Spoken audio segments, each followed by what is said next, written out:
Hello listeners, and welcome to the Chronicles of Advaris Halloween Session 2024. Just a fair warning before we begin, this episode gets a little dark in places and contains discussion of the death of a child, so please do proceed with caution. With that out of the way, let's dive in to the curious case of Windvine Manor. We rolling our roll? We are rolling. Cool. Okay. What's up, everyone? It's Halloween. Happy Halloween! You can't see this, but everyone's dressed up for Halloween. Anyway. Oh, fuck. Althar review. Okay. Last time. Rising through your night spent in the comfort of the polished goblet, you set about readying yourself to stake out to Judicia Boreas' upcoming secret meeting. Ismir that morning announced that he had been requested by his High Cleric to conduct business at a local temple, and so departed for the day, while the rest of the party headed to the guild ward. There, you found a building that matched the description of the former guild house of the Starseekers Guild, and began to investigate the now dilapidated and abandoned building, eventually finding yourselves at the top of the astronomy tower, where you caught a glimpse of the mysterious crow that had previously followed you. You found hiding places and hunkered down for the remainder of the day, lying in wait until nightfall, when you eventually heard the approach of Havensreach guards securing the area before Boreas himself also arrived at the scene.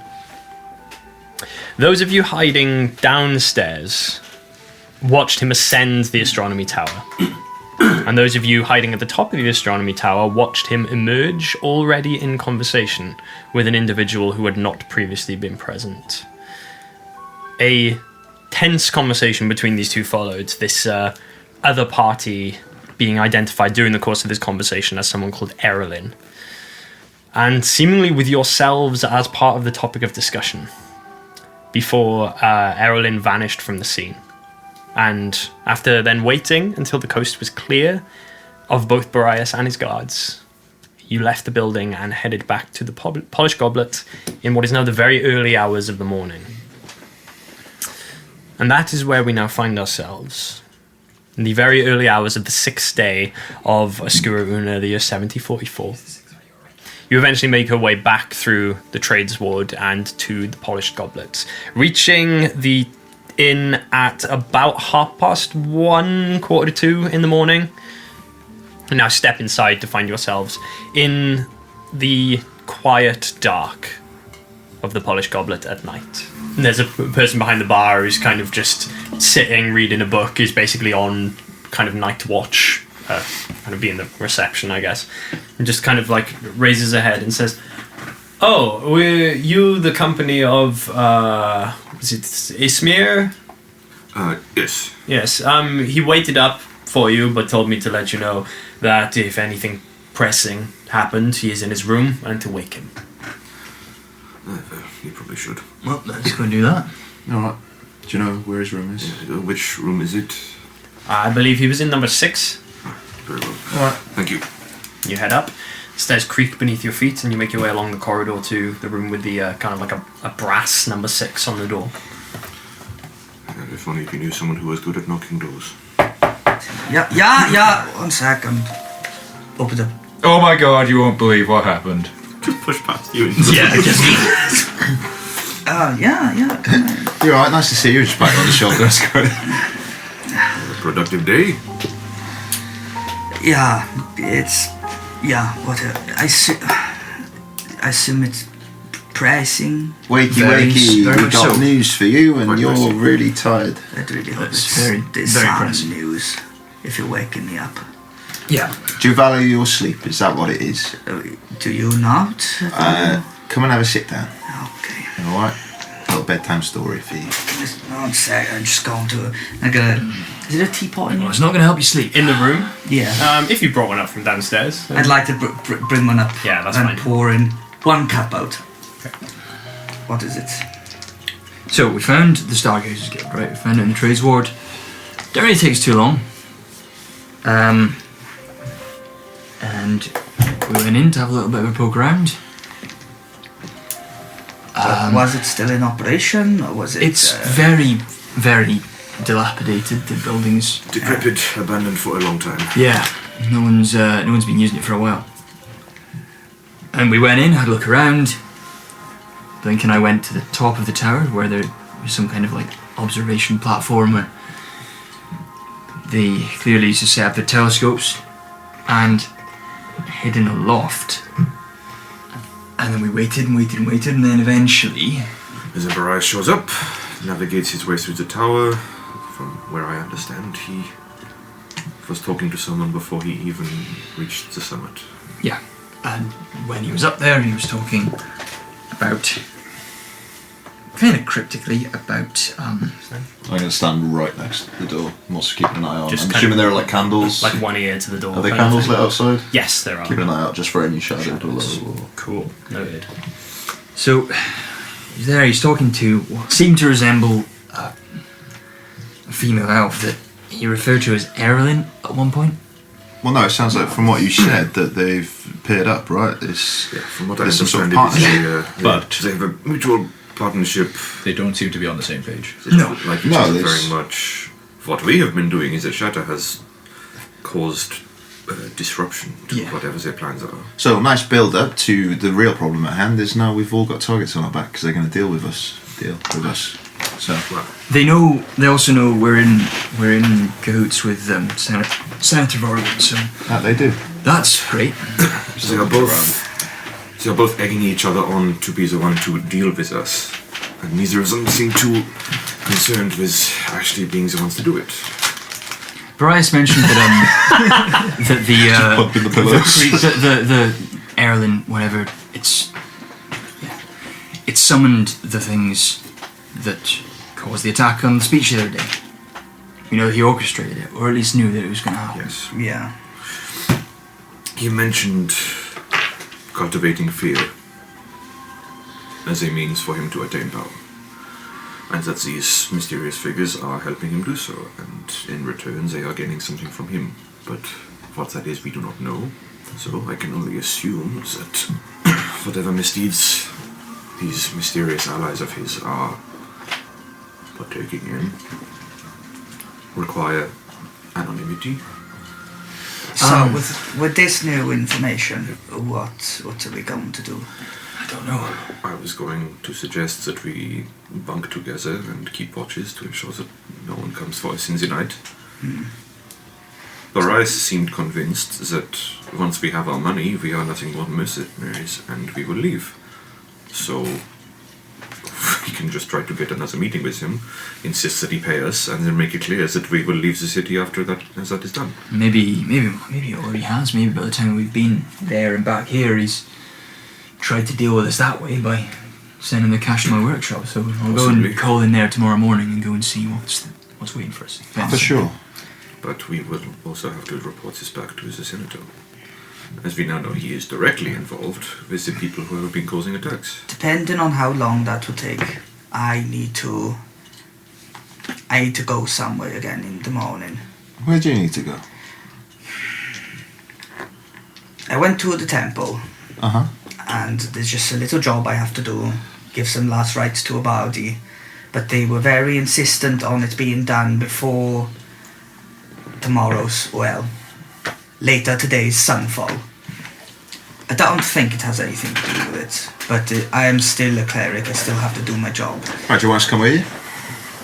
Normally I would not, because it's quite a simple thing, it's just burial rites, but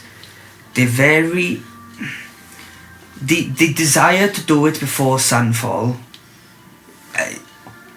it's just giving me one of those, Bad feelings? yeah. Yeah. Something is You know wrong. I'm right 60% of the time. I think That's that you should trust your 60%. instincts. No, I It's think more than half. we should stick together going forward because I've got to be honest, suddenly things have taken a bit of a turn. I agree, with some kind of shadowy fake cabal on our tails. We don't want to be far apart from each other. Anything else can wait, right? Well, maybe if we go do this, which is a seemingly unconnected thing, we won't seem like such a threat. No, for sure. Possibly. However, we don't sleep alone tonight, so Iago and I are bunking together if you would wish to join. I'm probably going to stay up and do a bit of work anyway. So if you guys can have the beds, that's fine. Don't be too long. Like, don't stay up too late, because the wagon leaves quite early in the morning. Yeah, no, it's alright. I shouldn't take too long. How far are we travelling? To the outskirts of the city. We will still be in the city, but it's a bit of a trek. We need a carriage. They're sending it, to be fair. There is no other Cleric of Oscura available in the city. It's the most highly sought after Cleric of Oscura in the city. I don't like it. So The night is Very nice. the night is uneventful. Nothing changes. There's a couple of noises, outside in the corridor of just people moving around, and they immediately set you on edge, but then nothing ever comes of it. So you can all take a long rest. Whee! Yippee! And by the time you've bedded down, it would have been gone too. So by the time you've taken a long rest, you're waking up fairly late. It's gone 10 o'clock in the morning. We've missed it. We've missed the carriage. The sun starts to find its way through the shutters, sort of catching the dust floating on the air. It's a very, very foggy day. As you open the shutters and look out onto the streets below, it's misty and visibility is low. There's a drizzle of rain in the air. It is like the Hill of Silence. Very, very dreary indeed. I like that. That was good. Very good. I like that. So after I wake up, just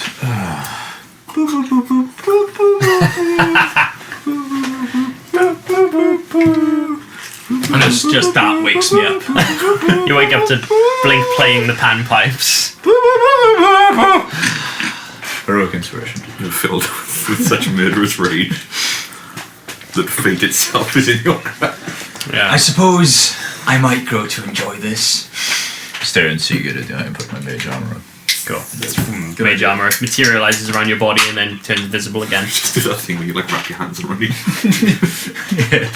So the two of you eventually head downstairs to find Belzafir, Ismir, and Iago sat around a table. Belzafir and Iago enjoying a breakfast of cooked sausages, bacon, and eggs.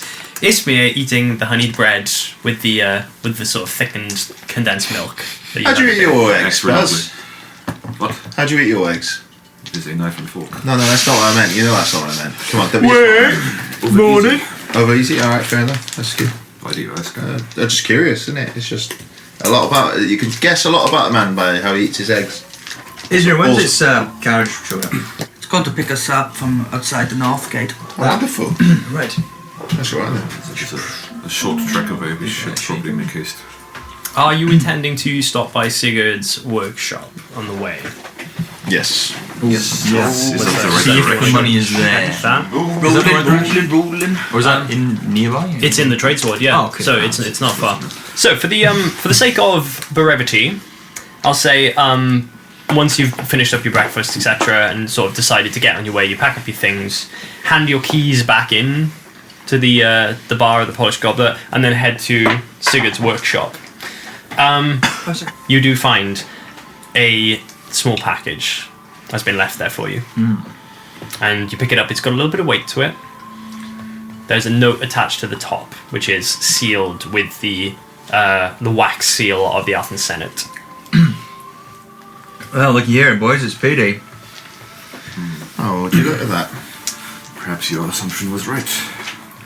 But actually, be careful now. Yes, it's not trapped. or He's opened it. something. Okay. never mind. Yeah, I have. You explode. It's a fight. Rocks fall, everyone dies. You're You open the parchment, and inside is a handwritten letter in a gorgeous, very, very neat script that says, "I wish to extend my gratitude for your assistance in resolving the matter within the Shatter. Your actions have brought much-needed clarity to our investigation. May your travels be safe, and may fortune favour your path. Judicia Barias." Smug cunt. Go and take that. And Have that. there is a inside the package then a small wooden box with the remaining 250 gold. I'm going to 50 take gold the pieces letter each. and I'm going to rip his signature off the bottom. Okay. And pocket it. So what's that? 50 gold each, yeah, boys? 50 gold pieces each. Well, Try to dish out. There's that theory. And he is hoping we will disappear. I'll disappear for 50 gold. I suppose the plan is here for us to go our separate ways, and if then we're separated, therefore easier to take care of, and then we disappear one by one. But we're not going to separate, right? Possibly.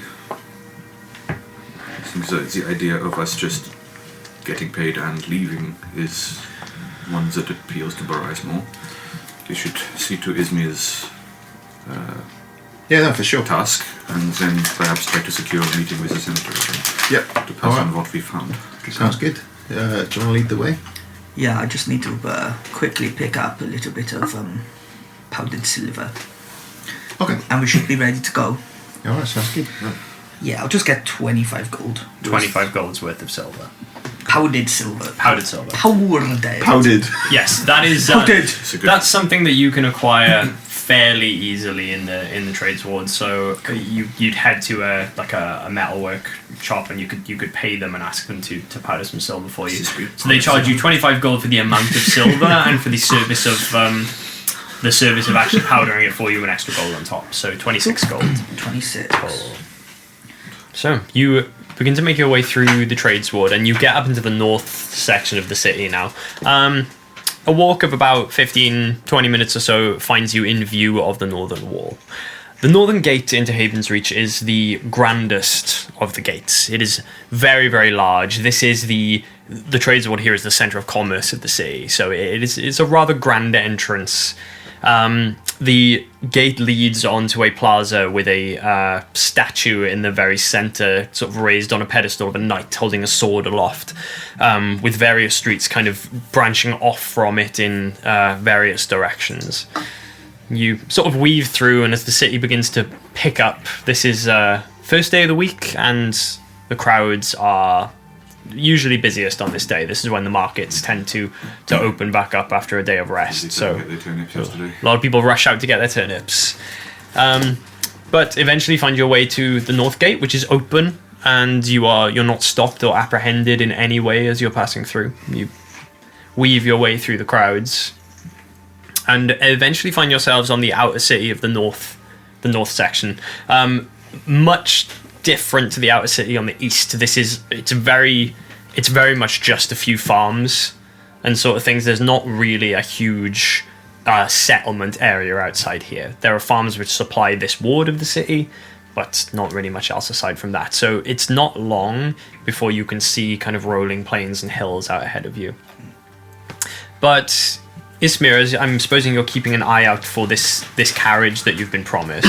Yes. There is a carriage positioned off to the left-hand side of the road, which leads northwards out of the city, and it's a fairly nice carriage. It's covered. It's a bit like a stagecoach. It's got an interior with sort of small doors on the sides, but Mr. Shelby. yeah, it's just holding up a sign. Mr. Shelby. There is, however, on the back, roped onto the carriage, a large black wooden coffin.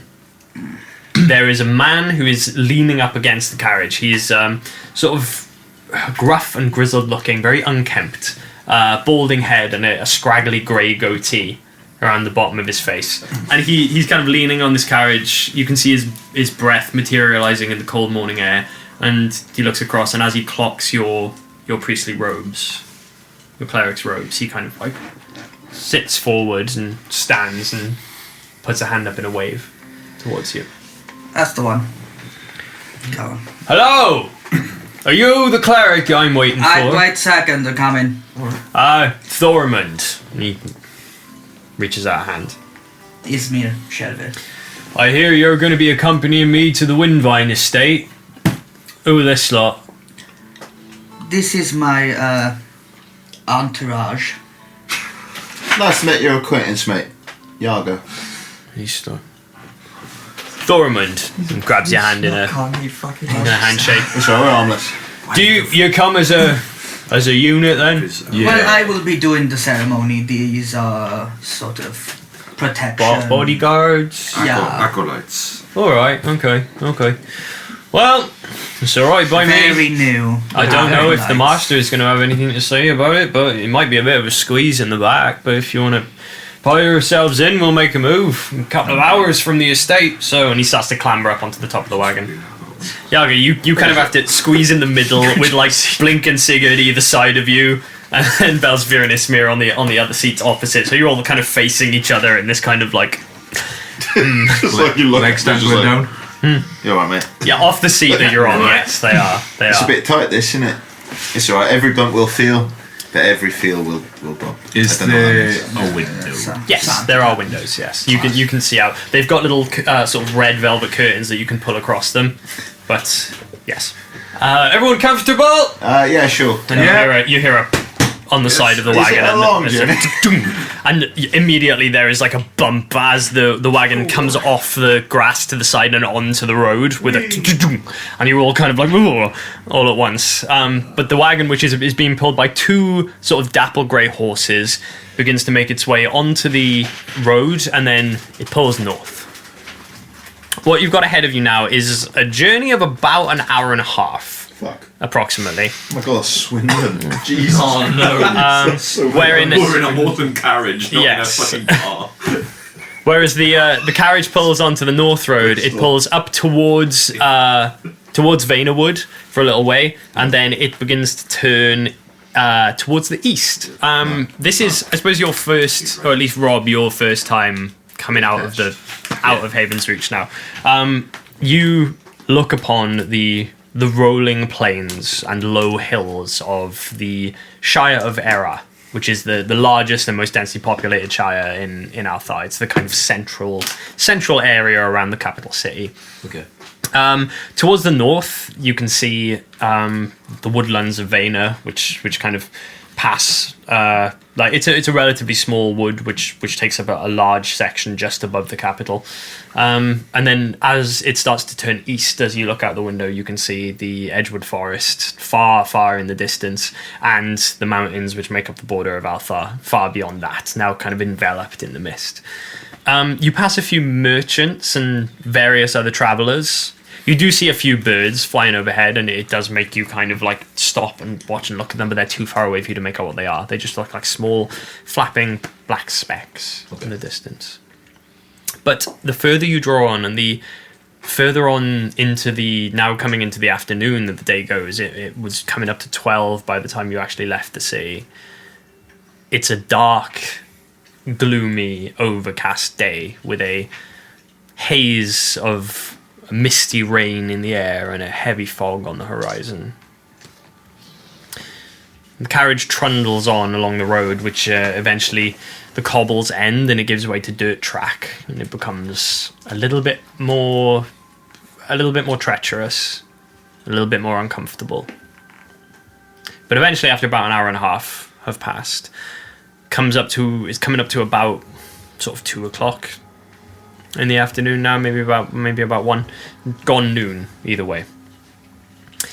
You see the eastern outer city and the very borders of it now on your right hand side, which you pass and turn a little bit further along the river. And just outside of the outer city, sort of stood alone on an area of plains with the river in the distance, is a manor house. It is looming in the mist-shrouded outskirts of the city, a seemingly fairly dilapidated relic of old wealth and ancient prestige.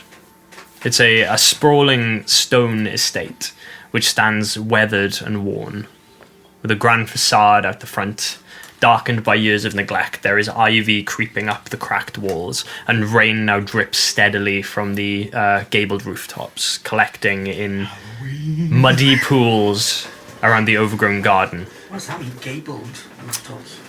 They kind of, it's a style of roof. They come down like a slope like that. And you hear a tap on the side of the wagon, and Thorman says, "Welcome to the Windvine estate." You kind of trundle through the gate and along the road. It has seen better days. This is not what I was expecting, I'm not gonna lie.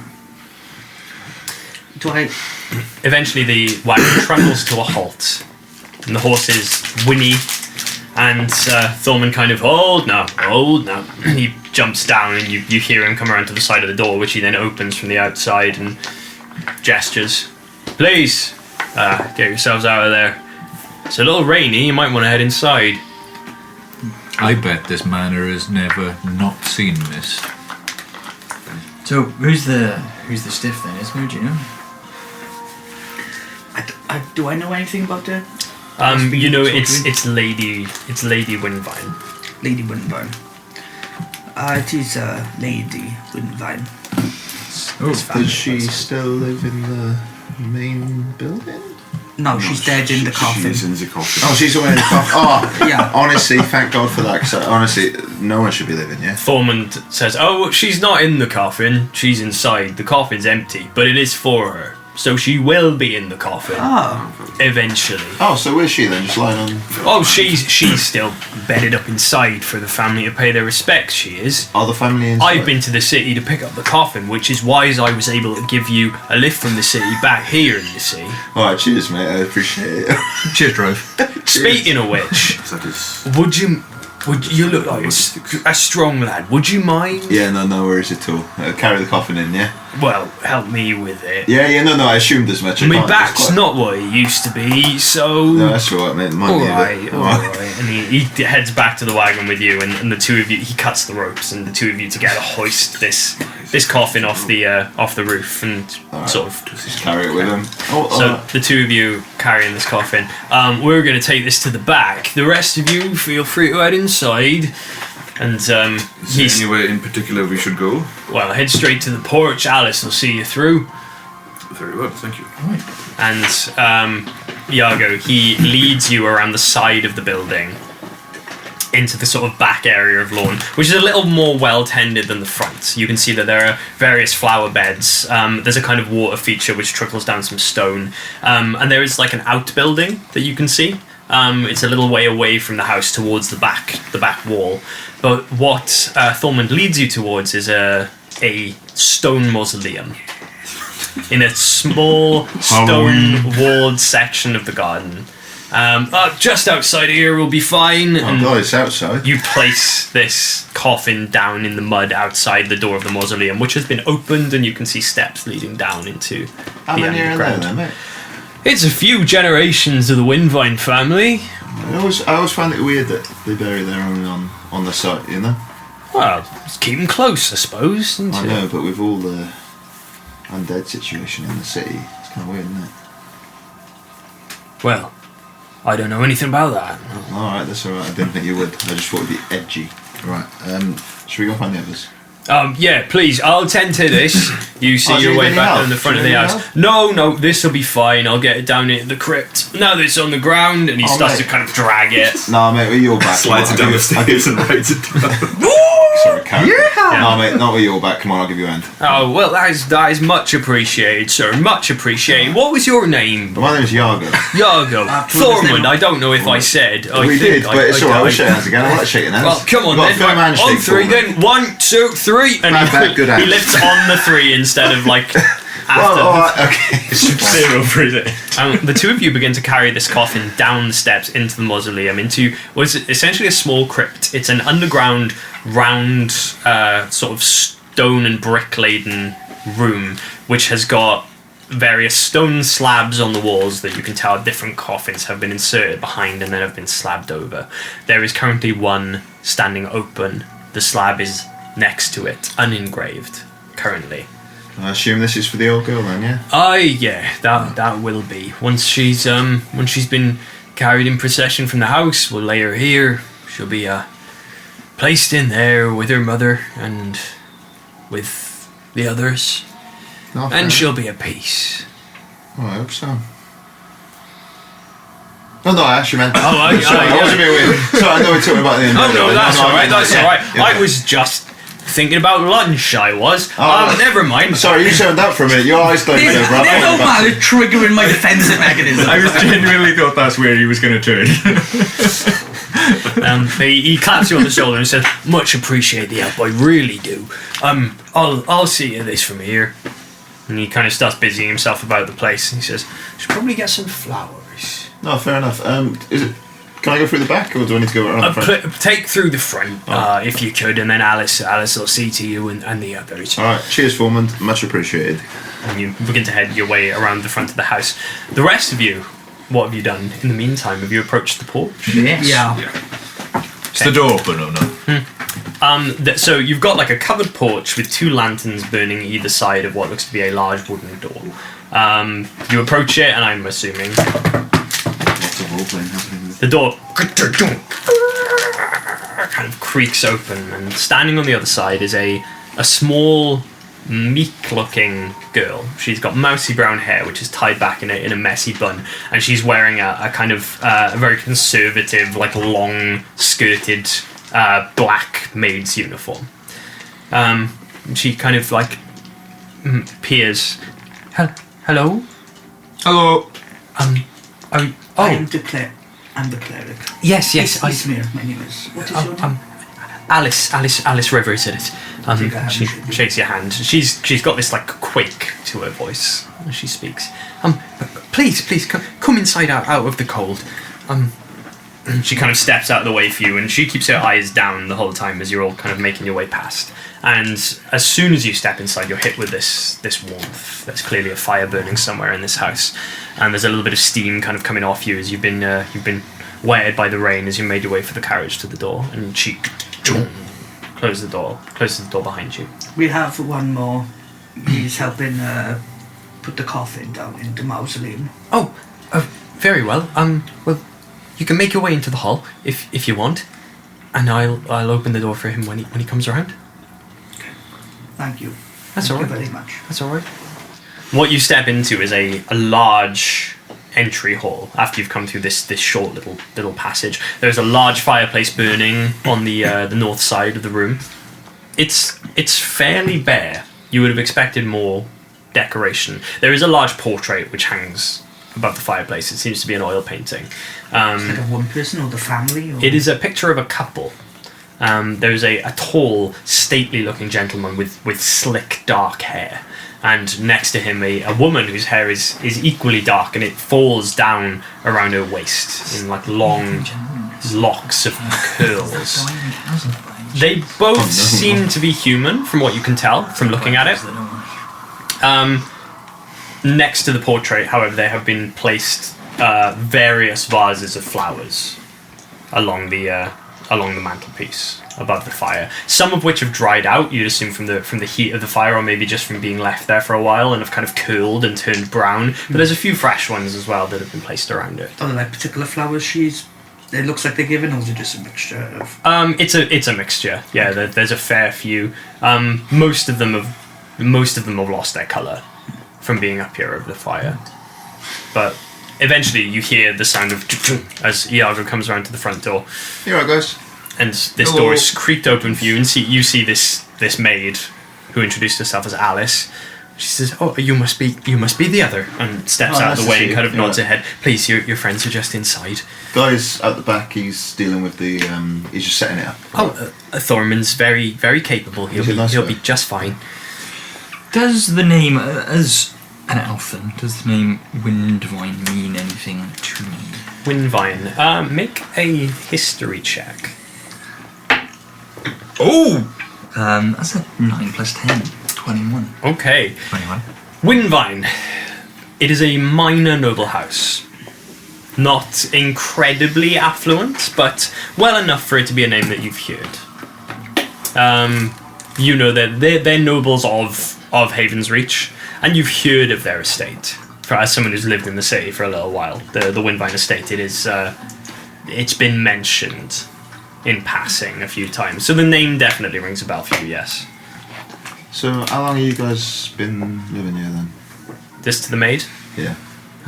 Oh, quite a while. I've been here since I was a young girl, and my mother was a maid here before me. So a long time. I'm 23 now, so. You've never known any different now. Well, I have my days off, and I go into the city. But most of my days, yes, spent here in the estate. Oh no, good. It's nice.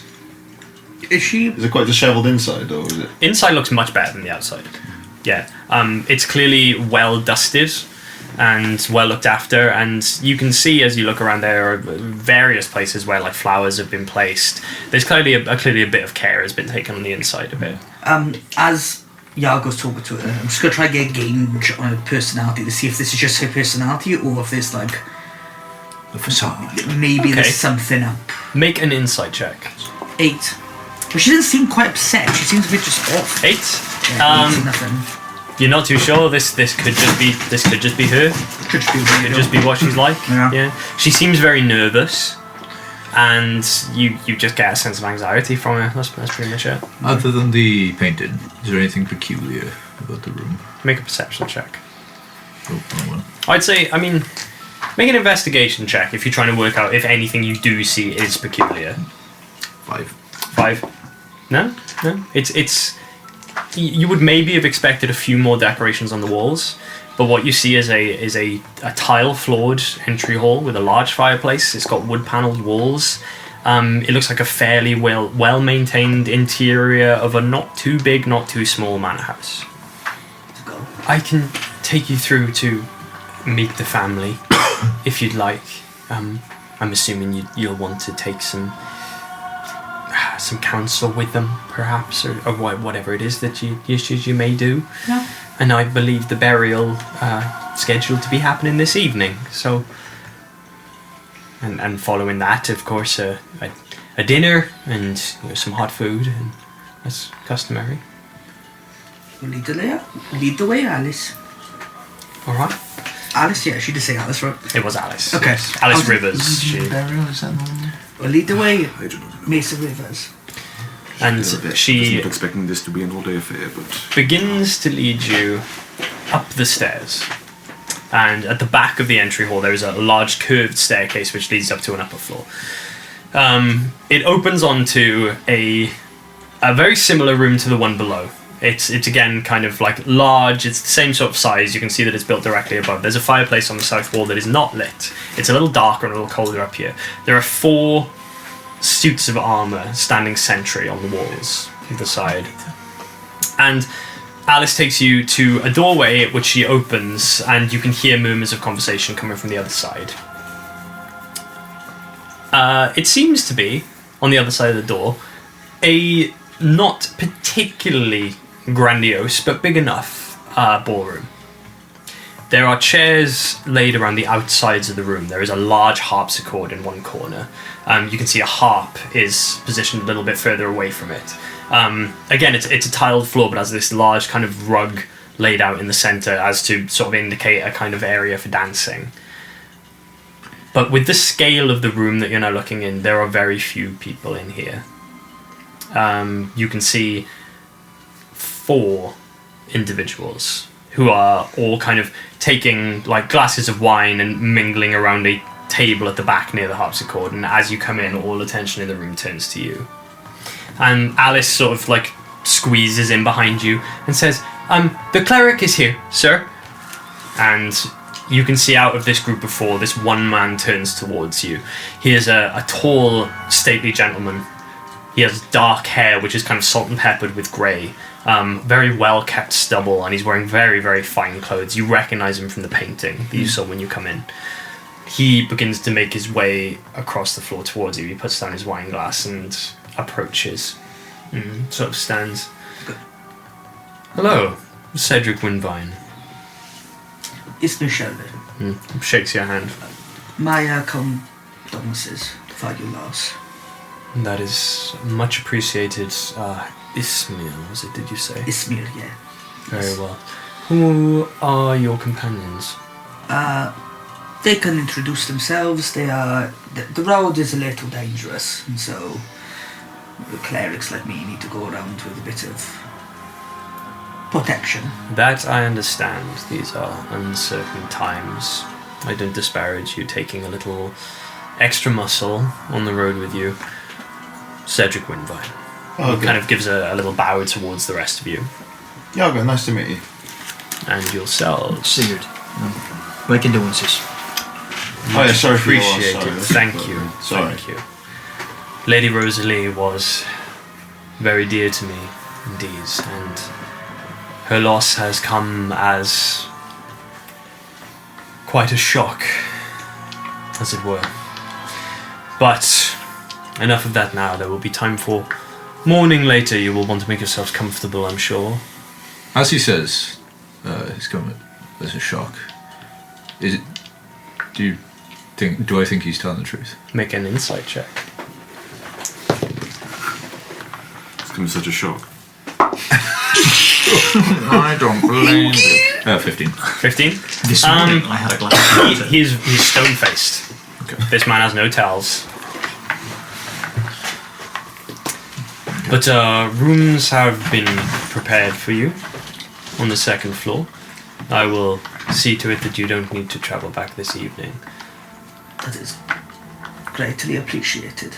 Meals, My of lord. course, will also be provided. There are more of you than I expected, but I will see to it that extra portions are prepared. It's very kind. Much appreciated. You're most welcome. Now, please, and he gestures over to the other side of the room. Make yourselves acquainted. There is wine, if you want it. I shall be heading to my office for a moment, but I will join you soon. He nods his head and makes his way out of the room past Alice, who kind of like takes a step back and puts her head down as he goes. Could I get anyone anything? Could I have a wine, please? Yes, coming right up. Same for me. Thank you. Yes, I was under the impression the wine was over there and we could pour it ourselves. There is a bottle already. I'll bring another. And she kind of like nods her head and makes her way out of the room before you can say anything. Bless her. She's a little highly strung. Yes. I wonder why. I don't trust that guy. Do I ever not? Not to be rude about the man who is hosting us in his lovely home. He seems a little too... Men of a certain generation here in Althar are stoic in the face of tragedy. You know, like, for the last sort of 20 years or so, a lot has happened. From the other side of the room near the harpsichord, where the three remaining people, since Cedric has left the room, are now gathered, you can see that there is a man who's like leaning against the table, where you can see a few like hors d'oeuvres and a few bottles of wine have been laid out. He looks strikingly similar to Cedric, except that his hair is longer, there's no grey in it, and he's much younger. And you would assume this guy is probably his son. And he kind of like looks over and says, "Well, don't be strangers. Come on, there's plenty of wine." Alice said that she was getting some, though. There's a bottle here, I can open another. Don't mind Alice, she's fucking useless. And he uncorks a bottle. Well, that's not very Please, come. And he starts taking wine glasses and hands them out to each of you. You must be our priest then, wine? Yes. And he Ismir shall. pours for anyone who wants it as he's having this following conversation. Absolutely. Okay. Ismir, Farley Windvine at your service. Folly. Fucking folly. My condolences. Oh, that is quite all right. That is quite all right. It's a dear shame. It is. Now he. Did you do it? Who did it? He does like make an insight check. He is smarmy, he is nasty, he is... That's a nat one, doesn't matter. Ah, no. Revival. He kind of like he looks down to the ground, and there's a moment of like you see a moment of contemplation. And he... But anyway, what are all of your names? Do you drink? You all drink? And I mean drink now. Drink. I don't mean one glass of wine. I mean drink. How's the bear shit in the woods? Excellent. And he takes a bottle from the side and just, I'm going to give you that. There you go. Wine. What was your name? Sigurd. Sigurd. Very, very hospitable of you. Thank It's you. been a while since My I've drunk with a dwarf. I'm sure I'll be able to keep up, but we'll see. You were going to feel the the rest same of way you- I did yesterday. Yago, Blink. Link, and That is a feel of one fancy second. Bells, that's a bloody mouthful. Can I call you Bell? Belzafir would do just fine. I'm gonna call you Bell. Could I offer anyone a pastry? And he like hands up a tray. Oh, go on. It's got a few of these little like puff pastries, like mincemeat inside them. Yeah. What is it? I think it's fucking pastry with beef or something. I don't know. Ask Alice. She made it. I'm just eating it. You can tell this guy's a few wines in. So, Where is Alice at this point? Alice is She left the room. Yes, she left the room. There are two more people still in the room. They're over near the harpsichord. And as you're now a little bit closer, you can see that one of them is a elderly-looking man. He's in like a black robe. He's got white hair, which is quite long, and a beard. And he's kind of like swirling a glass of wine. And near him is a small girl. She is maybe about 5 or 6 years old, dressed in like a kind of very, like plain white dress. It's finely made, but fairly plain. She's clutching like a rag doll in one hand. She's just kind of like glancing around. did you do it? Not in the Halloween session. No, not a creepy little girl in the Halloween session. I'm just gonna pour myself a third glass of wine. Did I Put the bottle back down. Did I hear they said something about doing our rooms up for us? Yeah, they provided the rooms for us. Yeah, I'd really rather not spend the night, mate. I'm not gonna lie. I didn't realise this was an overnight occurrence. I'm gonna wander over to the old man, the girl. You could have mentioned I it. think you rather undersold the time frame of this. Yeah, I thought this was like a quick job. You weren't informed, Ismir, of this. I didn't know it was But going he to be did this tell us long. that it was going to be a quick thing. That's alright, you do the evening thing, and then we all go home. Yeah, well, as new acolytes, you can't just turn down the rooms provided by someone who is paying you for work. Oh, lovely, you watch me. Alright, I will. I'm not getting paid, you're getting paid, I'm not getting You paid. will fail your acolytes. That's why no acolytes for me then. But I'm not getting paid, mate. I guess I'm walking past as this. I'm just gonna. Wait, did I just hear? Is he making jokes? Sort of. If you bring it too light, I will not make a joke again. Okay, I'm walking over here. So Sigurd, you head over to the elderly man. Isaac. There are 2 empty bottles next to him on the edge of the table. The little girl is kind of clutching this rag doll and just like nervously glancing around the room. Head over to the old man first by the window and just sort of stand next to him. Hello, dear boy. My condolences. Quite alright. Merely a patient of mine, was Rosalie. And he takes a sip of his wine. Always a shame to lose a patient, of course. But yeah, here's what it is. And your name, sorry? Dr. Griffith Morel. Just Morel to you if you like. Morel. Sigurd. Sigurd. Nice to make her acquainted, fellow. Had she been unwell a while? Yes and no. Yes and no. Troubled woman was our Rosalie. Troubled woman. You see. And she not been well for a long time, but not well, you know. He kind of taps the glass to his temple. Right. But no, very sudden illness. It came on just would have been last night. By this morning she was gone. So very, very quick, very aggressive, whatever it was. How strange. Indeed. Natural causes. I've given her a full investigation, a full, what do they call it? Whatever they fucking call it. Autopsy. That's the one. But no, all natural. I think maybe her body just couldn't keep up with how fast her brain was moving. You know what I mean? Ah, right. Or maybe how slow. Either way. Strange. And the girl. Sort of like, Oh, sorry, Maria, don't be rude. And this little girl kind of like glances up towards you.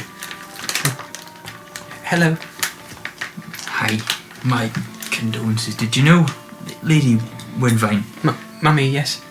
Oh, that seemed like a silly question.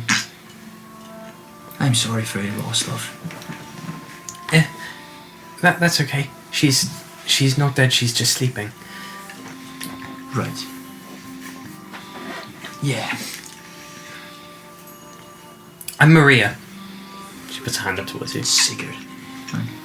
So she shakes your hand. Is that what the doctor said, yeah? She's just having a bit of a kip. She's having a wee rest. Yes, and one day we'll be back together again. That's right, isn't it? I suppose it is, yeah.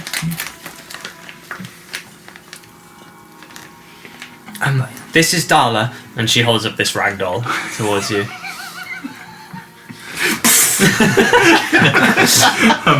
Rich man. Is it?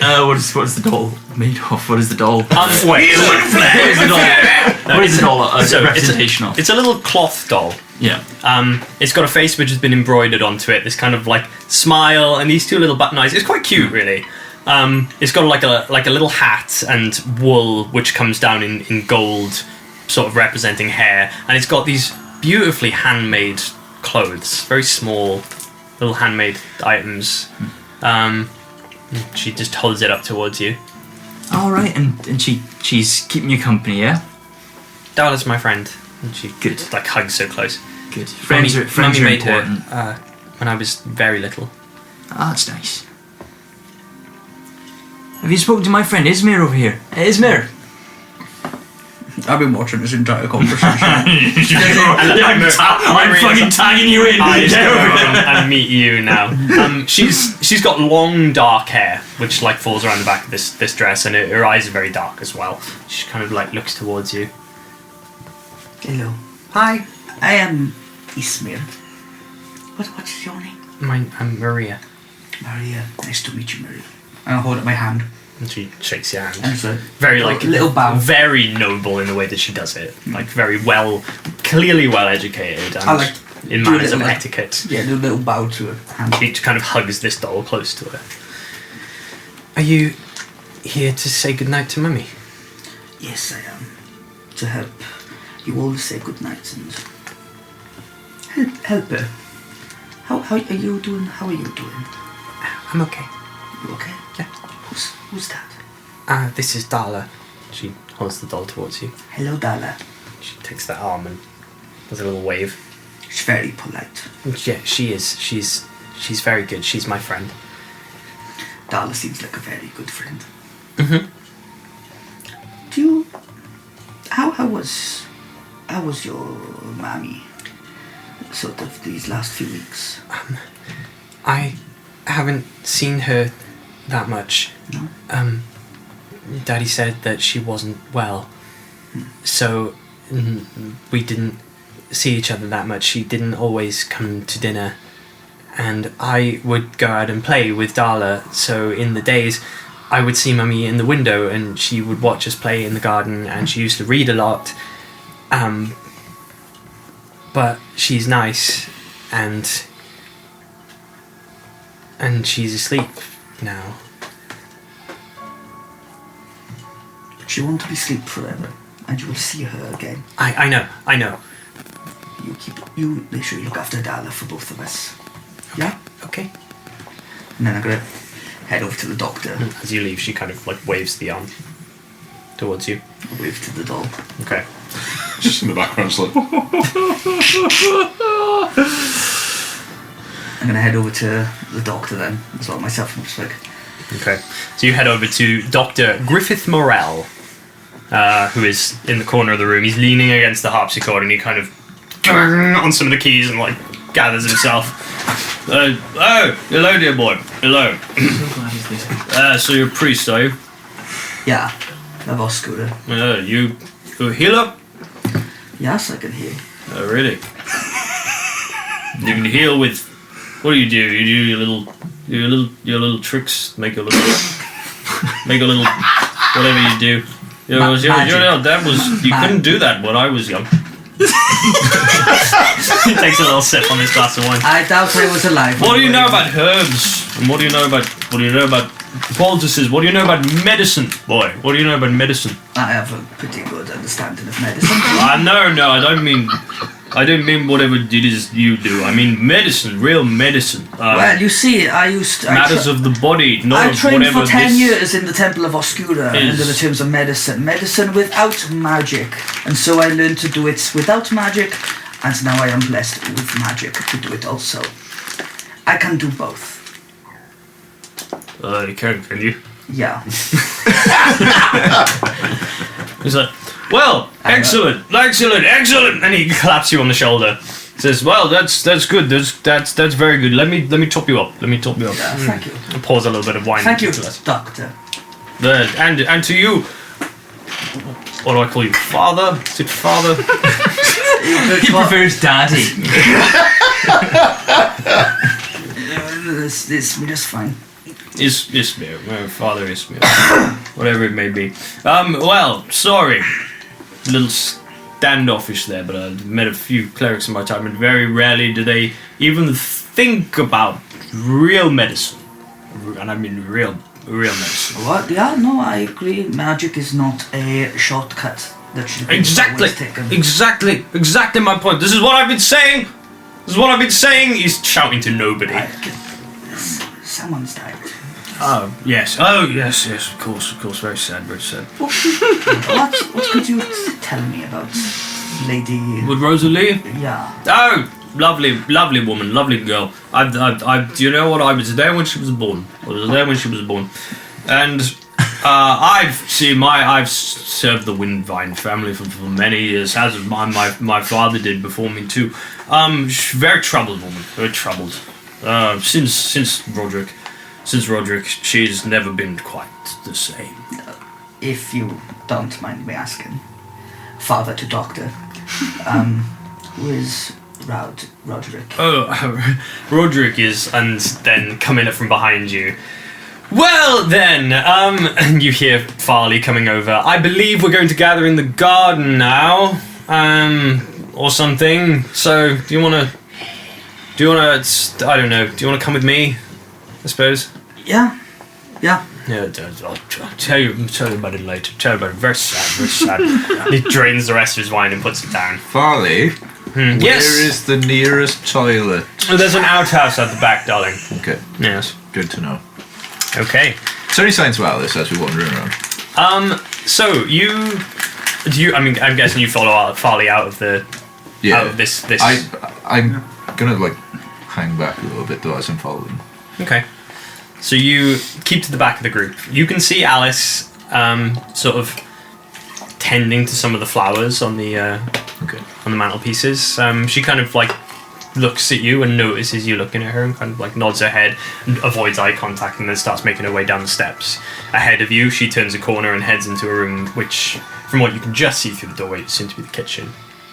Okay. I'll take a mental note of that, and then I'll follow the rest of the group. Okay. You continue out down the back of the house and to a back door which leads into the main area of the garden. Cedric Windvine, who is the man that you met earlier on, is kind of stood there looking out over the garden, and the entire group now gathers. The only person that you can't see is Thormund, who is the man who actually drove you here in the wagon.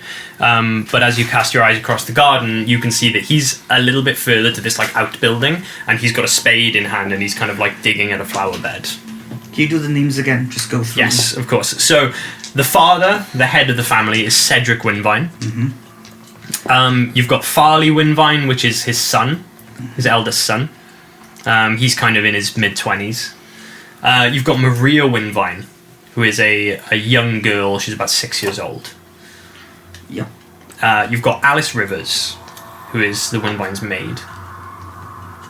You've got Dr. Morell, who is their physician. And you've got Thormund. Who you take it from looking, he's some kind of groundskeeper, handyman, general, odd jobs type. What room was the weapon for? I'm gonna walk up to Maria. And She's kind of staying close to Farley, and is near his leg, and is clutching this doll. And I'm just gonna. Your friend told me you've got something behind your ear. I'm gonna put my hand behind your ear and then pull out a coin. Ooh, make a sleight hand check. 20. Ooh! Oh! Okay. You do so. You slip a hand behind your ear and C'est bon. pull out a coin, and she takes a step back, Copper, and just her to clarify. eyes fixate on this copper. And she lifts up this doll to her ear. Oh, fuck. She goes, Dala didn't say that. She told me. She looks at the doll and then looks at you, and there's kind of like a little hint of a smile, and she reaches out and takes the coin. What's your friend's name? Dala. Ah, she seems lovely. Holds her up and does a little wave with the hand. And then I'll grab my own hand and... She said that you put that there. I would run off. She kind of just like watches you go. I'm gonna walk up to Ismir and go, the doll talks. The doll talks. The doll doesn't talk. The doll talks. I watched it happen. Actually, Did you physically hear the doll talk? No, but she was right next to her ear. Oh, for fuck's sake, honestly. Oh, maybe Maria saw it herself. Maybe she's got an imaginary friend. Did you ever have one of those? I did have a friend. No, imaginary friend. No. I don't need your backstory right now. I had one friend. You hear some footsteps approaching you, and Farley walks over, and Maria is kind of hiding behind his leg. Comes over and goes, "Making friends, are we?" Yes. And he looks at this little girl, and he's holding a wine glass in his hand. He hands it to her, and she kind of like takes it. And he leans in towards you. "Stop scaring her, please. Her mother's just died." I thought I'd try and cheer her up. Okay, well, try better next time. Okay. Chill Ed, is it? Mm. Calm Ed. Leans back, and what did you say? Chill out. Excuse me. He Blink, like steps towards you. we are at a funeral. Just trying to make the child happy. No, let Feel a him little speak bit for better. himself. Let him speak for himself. What did you say? It's fine. Just leave it. Don't make the situation worse than it is. Okay. I thought I'd try and cheer the child up and make them feel a little bit better for what's going on today. But no, we had to point it out.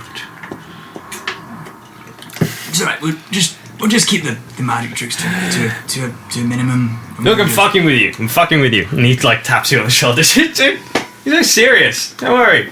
Don't worry. Okie doke. Sure. As he says that, you hear a psst to one side, the smashing of glass. And Maria is standing there clutching this doll, just looking at this broken wine glass on the floor. The wine is kind of puddled around it. Farley looks over towards her, and she looks up at him. Dala told me to do it. And he... fucking Alice! And I'm he gonna- storms off. I'm gonna go down on one knee, Yeah. kind of looking at her. What do you mean Darla told you to do it? As I'm starting to mend it, I'm gonna Yeah. just start fixing it. She said it would be funny. Did she? Did she now? Alright. Did she say why? No. Did my friend scare you? Yeah. Why? Because he pulled a coin from behind my ear, but it wasn't there before, so... And that scared you? Enough to... Alright. Look, right as rain. Alice comes rushing over. She's got a cloth in one hand and like a what's it called, dustpan and brush in the other. That's right, darling. Right as rain. Maybe go and put it back on the shelf, though. She takes it home. Thank you. Gonna turn to Follow. Farley. Farley. Hand on the shoulder. Just quite Oh, firm grip there. clumsy children, right? And as you say that, he's like about to say something to you, and then Cedric, who's been looking out into this garden this whole time, turns. The sun is falling. I believe it's time. If you'll accompany me to the mausoleum. And he begins to make his way across the garden. Let's all keep our heads, if we can, firmly on our shoulders. And let's perhaps not antagonize the grieving family. In Yeah, their own home. Cheer the child up. Yeah, that was I fine. can But almost guarantee that that's not the first time that Dara told her to do something. No, Not work did it. No, I don't disagree with you, but just... Perhaps do not spit in the face of one of our hosts. I'm not trying to spit in the face. I was just trying to help the child, I- and apparently the host can't see that. well, so bit of a loose cannon. He's a bit of a prick, is what he is. He's Who's looking around protective. that He's protective over his. What are you looking for? to see if he can hear him calling him a prick? He hasn't seen to him. No, he's much further ahead. He's following closely behind Cedric. Yeah, I was going to hang back a little, walk a little bit slower behind Okay. to whisper. Eventually, you reach the mausoleum, and everybody begins to make their way down the steps into the small crypt below. And at this point, the coffin, which you now assume to be occupied by the body of Rosalie Windvine, has been placed on a kind of wooden slab that kind of comes out of the crypt shelf, and the sort of family gather around the outside, and Cedric stands back and looks towards you. Please, Ismir, if you would begin. It is not often that people leave the world so suddenly, and it is not as often that it is one that we love dearly. And today we are here to say our goodbyes to Lady Rosalie Windvine.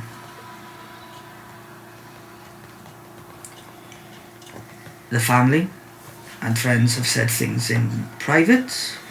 Is there anything any of you would like to say at the final moments? Cedric stands forward. I would ask you all to not remember the woman that she was at the end, but the woman that she had been. I would ask you all, when you remember her, to think back.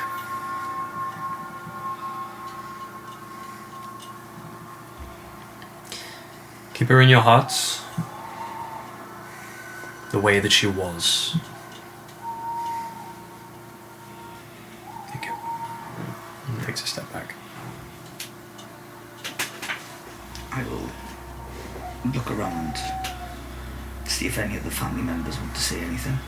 Sort of looking, and Maria's just like hugs this doll close. You can see there's like a tear going down one of her cheeks. Farley is kind of like leaning back against a wall, his arms crossed. Dr. Morell is barely managing to stay stood upright. He kind of staggers near the steps a little bit. And you can see that Thormund has now joined. He's at the back, stood next to Alice, and they're both kind of in the doorway. And there is just a kind of moment of everyone kind of looking at each other, and then silence. my good lady, Lady of Blight, Lady of Winter, may you take our cherished mother, cherished wife, cherished daughter into your arms and carry her from here to where it is her travels will take her next. And may you keep her safe until she can meet with those she loves again. And I'm gonna... it's an hour casting though, so... We could say for the sake of the casting of the spell that you've done a full, funeral ceremony in this time. Yeah, cool, because I'll actually want to cast the ceremony spell. Yeah, of course. So yeah, the whole ceremony in the crypt lasts about an hour in that case, and you lead various prayers and various speeches, etc., etc. So yeah, it extends over a little more time than maybe we just roleplayed, but that's fine. Yeah, taking out like a pinch of like silver and sort of laying it along the coffin, along top of it. Taken out. I'm gonna cast ceremony and do the funeral rite one. Very good. Lovely. Which does what? Is the lid openable? Yes, it is. It has not been nailed shut or anything like that. It is about to be put into a stone wall and bricked over, so... Yeah, so I will need to just open I'll try to, make sure I open it away from, Maria or anyone else, and just... Because I gotta touch the corpse, too. And you come to the side of it, and you open the lid. What you see lying before you is a a beautiful woman. She is maybe her early 50s. You know, she has clearly been made up a little bit. She does look like she's sleeping, and she has this dark hair which falls about her in locks all around her back. Her hands are positioned over herself, and there's a small locket, kind of, which has been wrapped the chain around the two hands. Well, actually, then, yeah, as I do that, I'm gonna take the silver. I'm gonna pull up the sensor, and pop the silver into the sensor. As like I swing it, sort of smoke, but also frost comes on the coffin, and like the smoke goes into the coffin, filling it. Just you can see, those of you watching, just the twinkle of like the silver dust mixed in with the smoke. Oh, love Pulling it in. Which I'll do the funeral rite, which is touch one corpse, and for the next 7 days the target can't become undead by any means short of a wish spell. Very good, very good. Okay. So, an hour passes, and this whole funeral ceremony comes to a close. Actually, Eventually, an hour and 10 minutes. I'll cast it as a ritual. fair. So, eventually, an hour passes, and by this time the sun has begun to sink. It is getting much darker outside, especially with the cloud cover and the mist. And eventually, Thormund comes down the stairs, and you and he push this coffin into the slat of the wall, and the wooden kind of board is removed. A queue of the few people who are there go up and sort of, you know, place a hand on the coffin and maybe say a couple of words, and then eventually start filing out of the crypt until you and Cedric are the only two who are left, and Thormund. I think I'd hand them as part of the ceremony as it's like happening. The last little bits of like silver dust just happen to into like the palm. sort of sprinkle on the wall. Cool. Kind of like just a little ritual. And there's a... Cool. That's fine. Next to the wall there's a pile of bricks. And Thormund has like a trowel which he's starting to get ready. And as he and Cedric are the last ones left in the crypt now, Cedric steps forward and places his hand on the coffin, looks towards it and looks at you and says, "It was very well done. Made a good choice with you." He nods his head and he turns and makes his way out of the crypt. And Thormund kind of picks up a brick and stands and says, "That's your part done." And he pats you on the back. "I got this. Go on, go get something to eat." He starts slathing like cement onto the bricks and putting them into the... Will you make sure you come join us after too? Aye. After your hard work. No, I'm not a sociable type. I eat by myself out in the outhouse, but thank you for it. And he continues bricking up this crypt entrance as the rest of you make your way out of the mausoleum and back into the grounds. You hear a little bit closer to the house the voice of Farley. "Oh god, that's fucking over with. Food!" Just disappears inside. He's a bit of an arsehole, isn't he? Doesn't give us... No, he doesn't. Classic rich folk, though. People deal with tragedy in different ways. Why are you so right?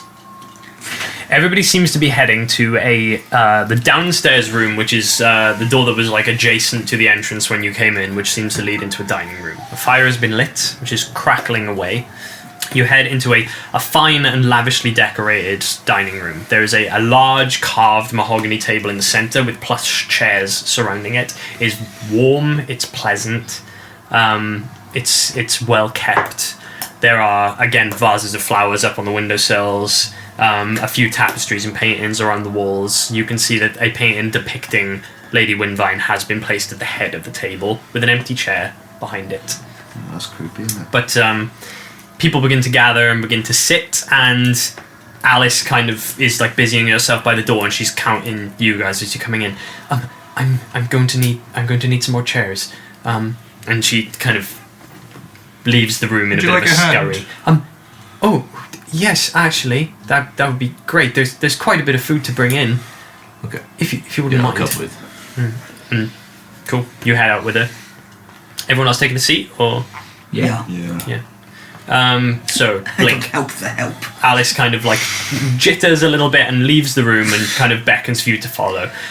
First of all, she leads you to another sitting room, which is on this level. You grab a couple of chairs. You manage to take 2 each and carry them into the room, which accommodates for the extra people that they weren't expecting. And she then begins to lead you round through the main hall again and into the kitchen. Okay. It's a stone-floored room. And you can see there's like an arched door at the back which leads to like an adjoining pantry.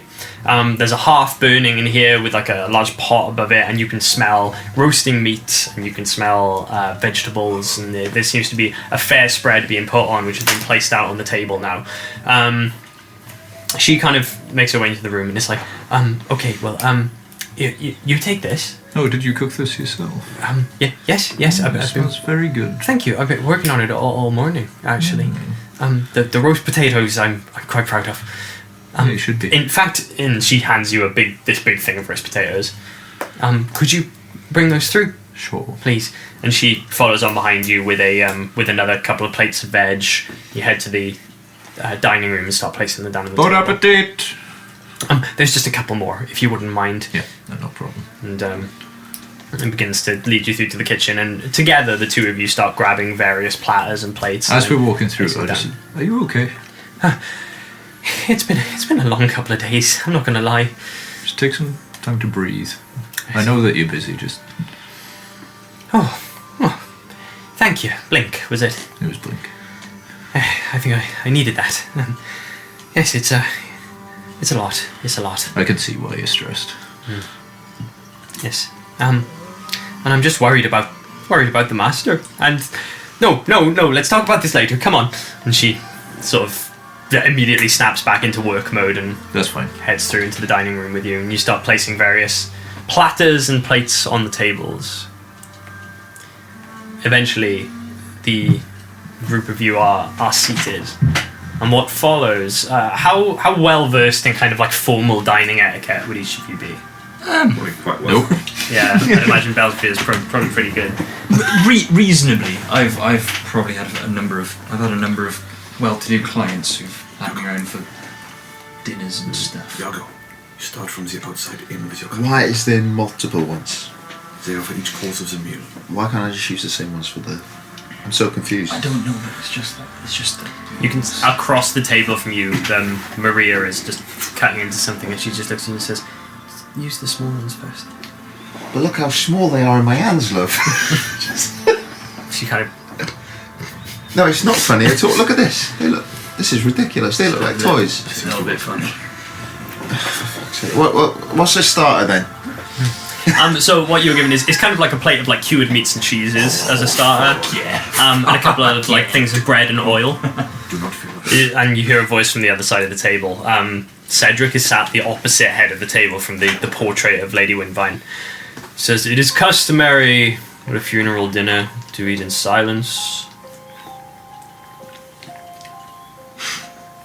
Sorry. And with that, everything just goes to a hush in the room. And there is only the sound of kind of scraping knives and forks and various like clinks of glasses and things like that. There's so much noise coming from me trying to figure this out. Oh, it's not meant for you, is it?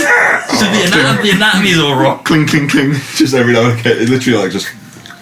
So you get a couple of looks from Cedric as this is happening. He just kind of like brings his eyes up to you. He doesn't say anything.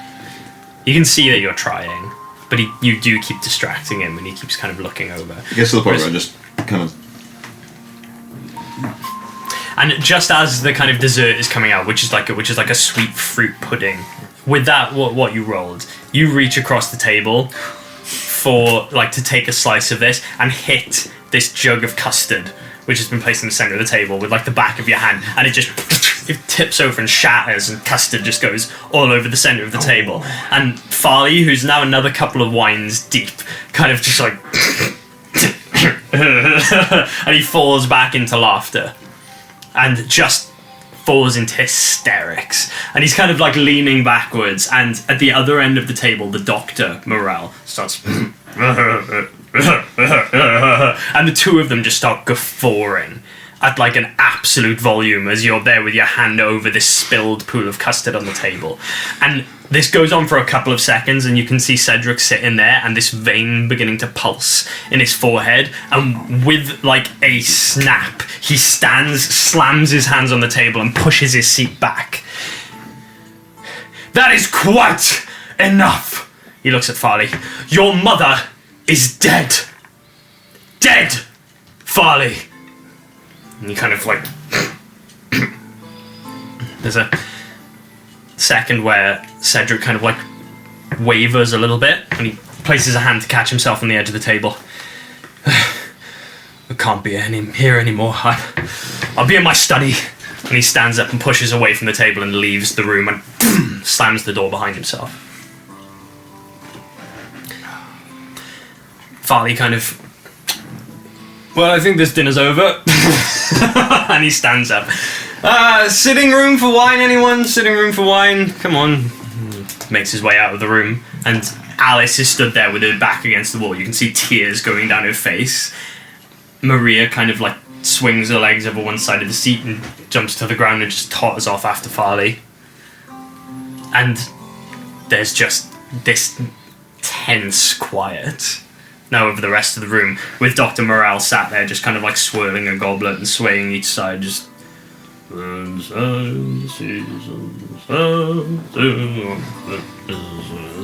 sorry, you're still here.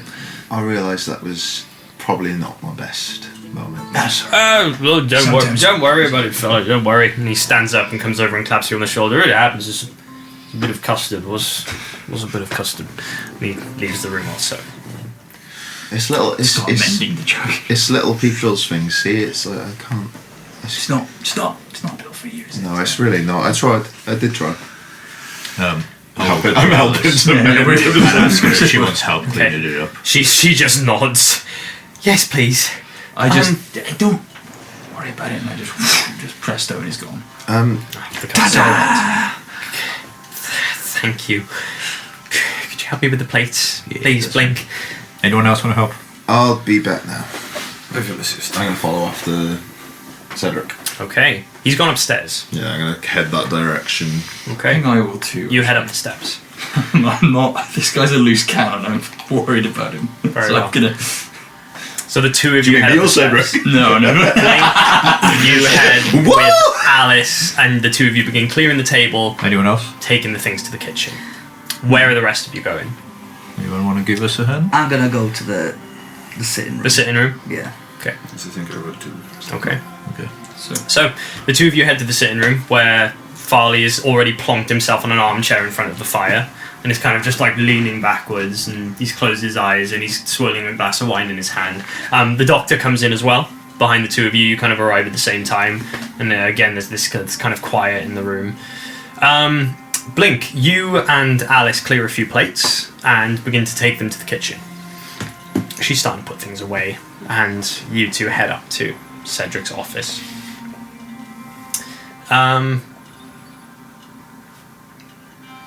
Who shall I do first? Okay. Sitting room first. After a few moments of him sitting there and swirling his wine, Farley kind of... I need to piss. And he stands up and he leaves the room as well. You are now left there just with Dr. Morale. Blink, you in the kitchen have headed in there with Alice, and the two of you are starting to put plates and things away, and she's putting things in this large kind of stone sink. And she's kind of busying herself, and she says, "Oh, thank you so much for your help. You don't understand. It's a lot, being the only person left on staff, apart from Thormund, that is, of course, but the only person in the house staff. It can get a lot, you know." Yeah. And as she says that, one of the cupboards bursts open, and you hear "Rah!" from the other side of it.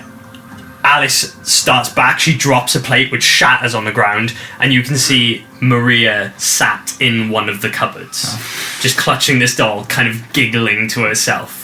And she's like, "That's not funny, Maria!" And she kind of like sits back on the table, and Maria comes out of the cupboard. It's just like, sorry, Sigurd, Yargo, Darla said to do it. any of the two of you. We're, no one is. She's like, we're going in, yeah. I don't care what Darla says. You don't frighten people like that. Look, if you need something to do, look here. And she brings over this tray of tea and gives it to Maria. And it's like, take that up to your father. Ew, maybe. And Maria just kind of like scurries her way out of the room. The two of you have gone upstairs. What are you doing? Are you knocking? You trying to head straight in? Yeah, be polite. Just Yeah, we knock. need to give it a little knock first. Okay, so you on the door, and you just hear, "Go away, please." I'm gonna look at you and just gonna be like, yeah. Perhaps. I push it open. And he's on the other side of the desk, just head in his hands. Looks like he's been crying. He kind of looks up. Look, mate. I asked you to go away. No, look. I just wanted to apologise. All right, it's big lizard hands and all that. Really bad timing. Look, please. I know how that looked. I'm very embarrassed. No, it doesn't. That wasn't you. That wasn't you. It was Farley. It wasn't you. What you did was an accident. Farley's a grown man. He's very much in control of his actions. I mean this in the nicest way, but it just doesn't seem like you're getting much support from in-house. So I just wanted to extend my apologies and also make sure that you're alright. As alright as you can be. I'm as could be expected, I think. We've had our differences, Farley and me. This isn't anything new. It's simply a moment of grief. Tensions are high. I don't know. Yeah, for sure. What about the little one? Because Maria, she's fine. She's an independent girl. yeah, it's just She loves Farley, despite the way he is. it's probably the silliness she's drawn to. See, it's probably it's a bit easier than the sad. He's not a good influence on her, though. He's from behind you, the two of you. You hear, talking about me, Pa?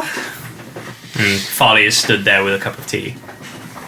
Budges past you into the office and pops it on the desk and says, "Your maid is fucking useless. She gave a cup of scalding hot tea to a 6-year-old to carry. A 6-year-old. You need to sack her. Soon." I think she's trying her best. Stops and looks at you. You don't get to comment on the help. Oh, that's a shame. He looks back at Cedric. "I'm sorry about dinner." Leaves the room and stops and just looks at you for a second and carries on his way. Look, I do appreciate the apology, Cedric continues. And your friend is an excellent priest. Did a good job, didn't he? You did a really good job. I'll see that he is richly rewarded, as will the rest of you be for the inconvenience. It's fine. It's really not about reward. Don't worry about us. Honestly, we're fine. It's the meal. Honestly, the meal was great. I didn't know how to eat it properly, but it was great. Alice is a fine cook. Yeah, bless her. Don't- She's skittish, but she's a wonderful girl. Yeah, please don't sack her, because I don't intend to. yeah, no, she's trying her best. You can see it. She's trying her hardest. Like this. Anyway, sorry. We'll leave you to your thoughts. Were you heading back to the sitting room? Yeah. Blink once the dishes are done. Alice kind of says, "That's enough from you. Thank you. This isn't your job. Go and enjoy the rest of your evening. I've got a few more things to do here, and then I think I'll head to bed." Quick question. Yeah.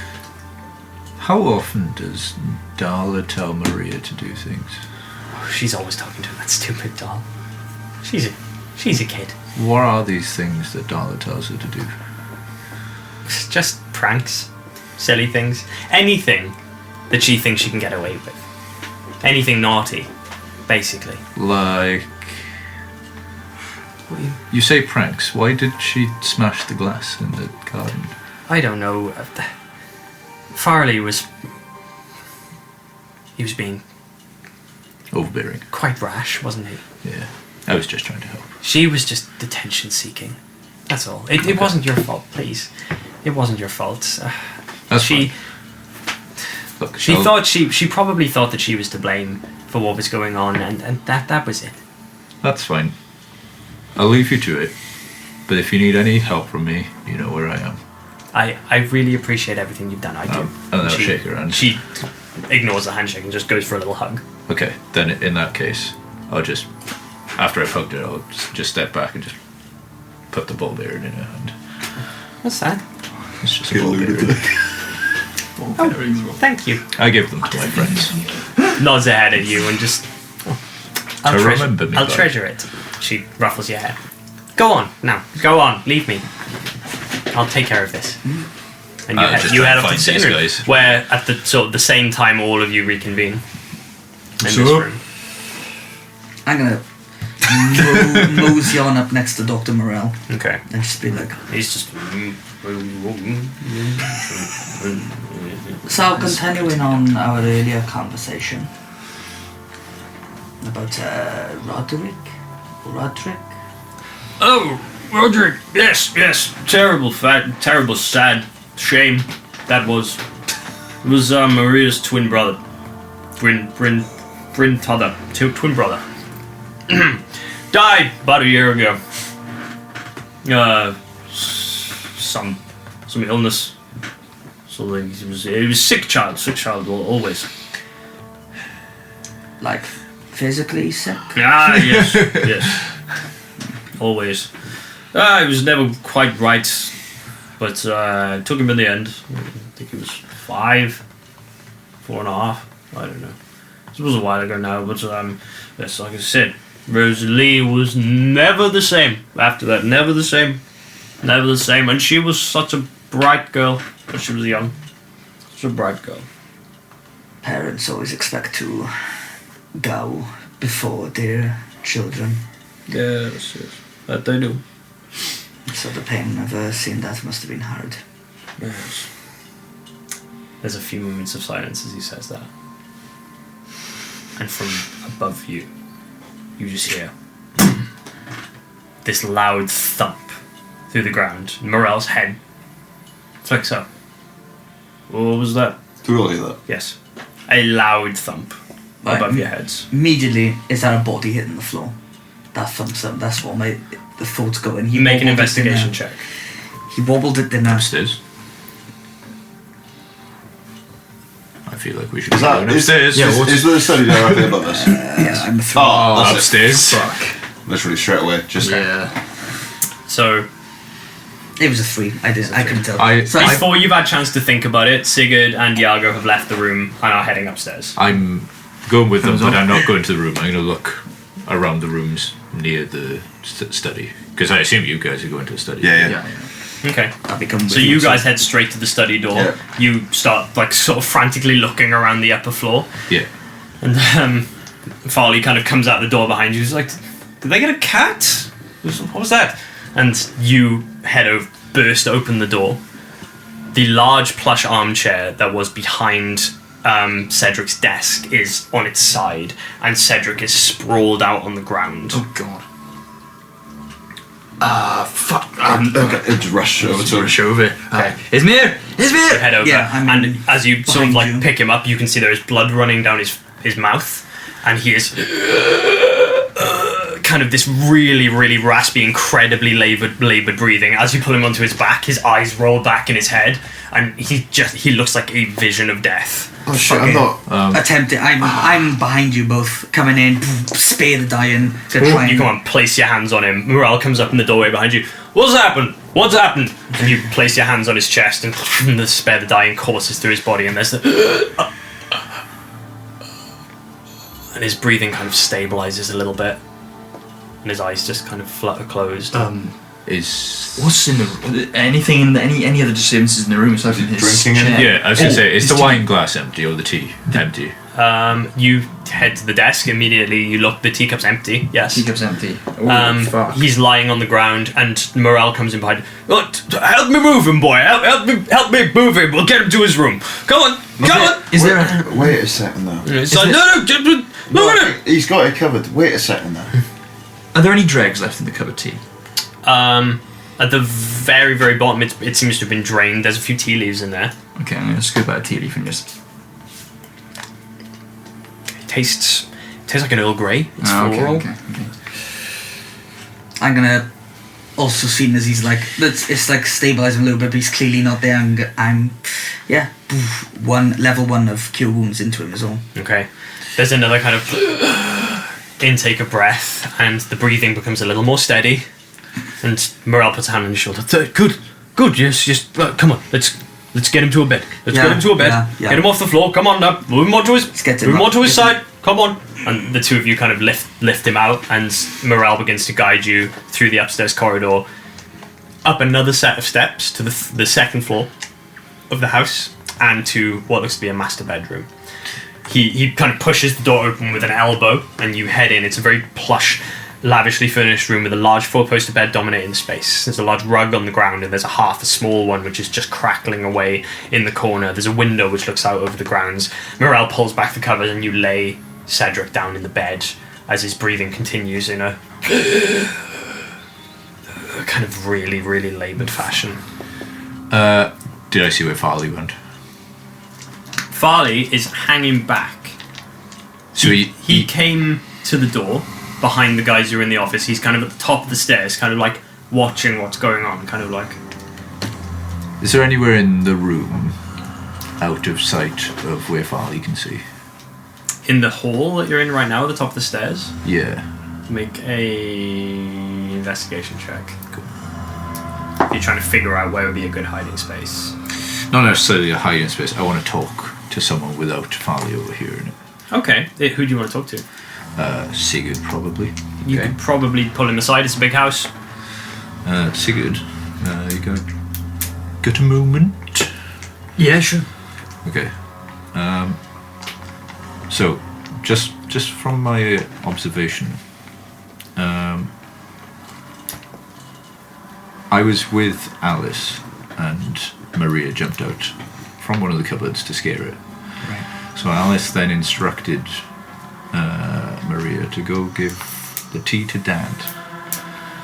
And then the next thing I'm aware of is that Farley's given the tea to Dad and taken the tea off Maria. He did do that, yeah. Out of sight of everyone else. And the only thing that I'm noticing about that room is that the tea is...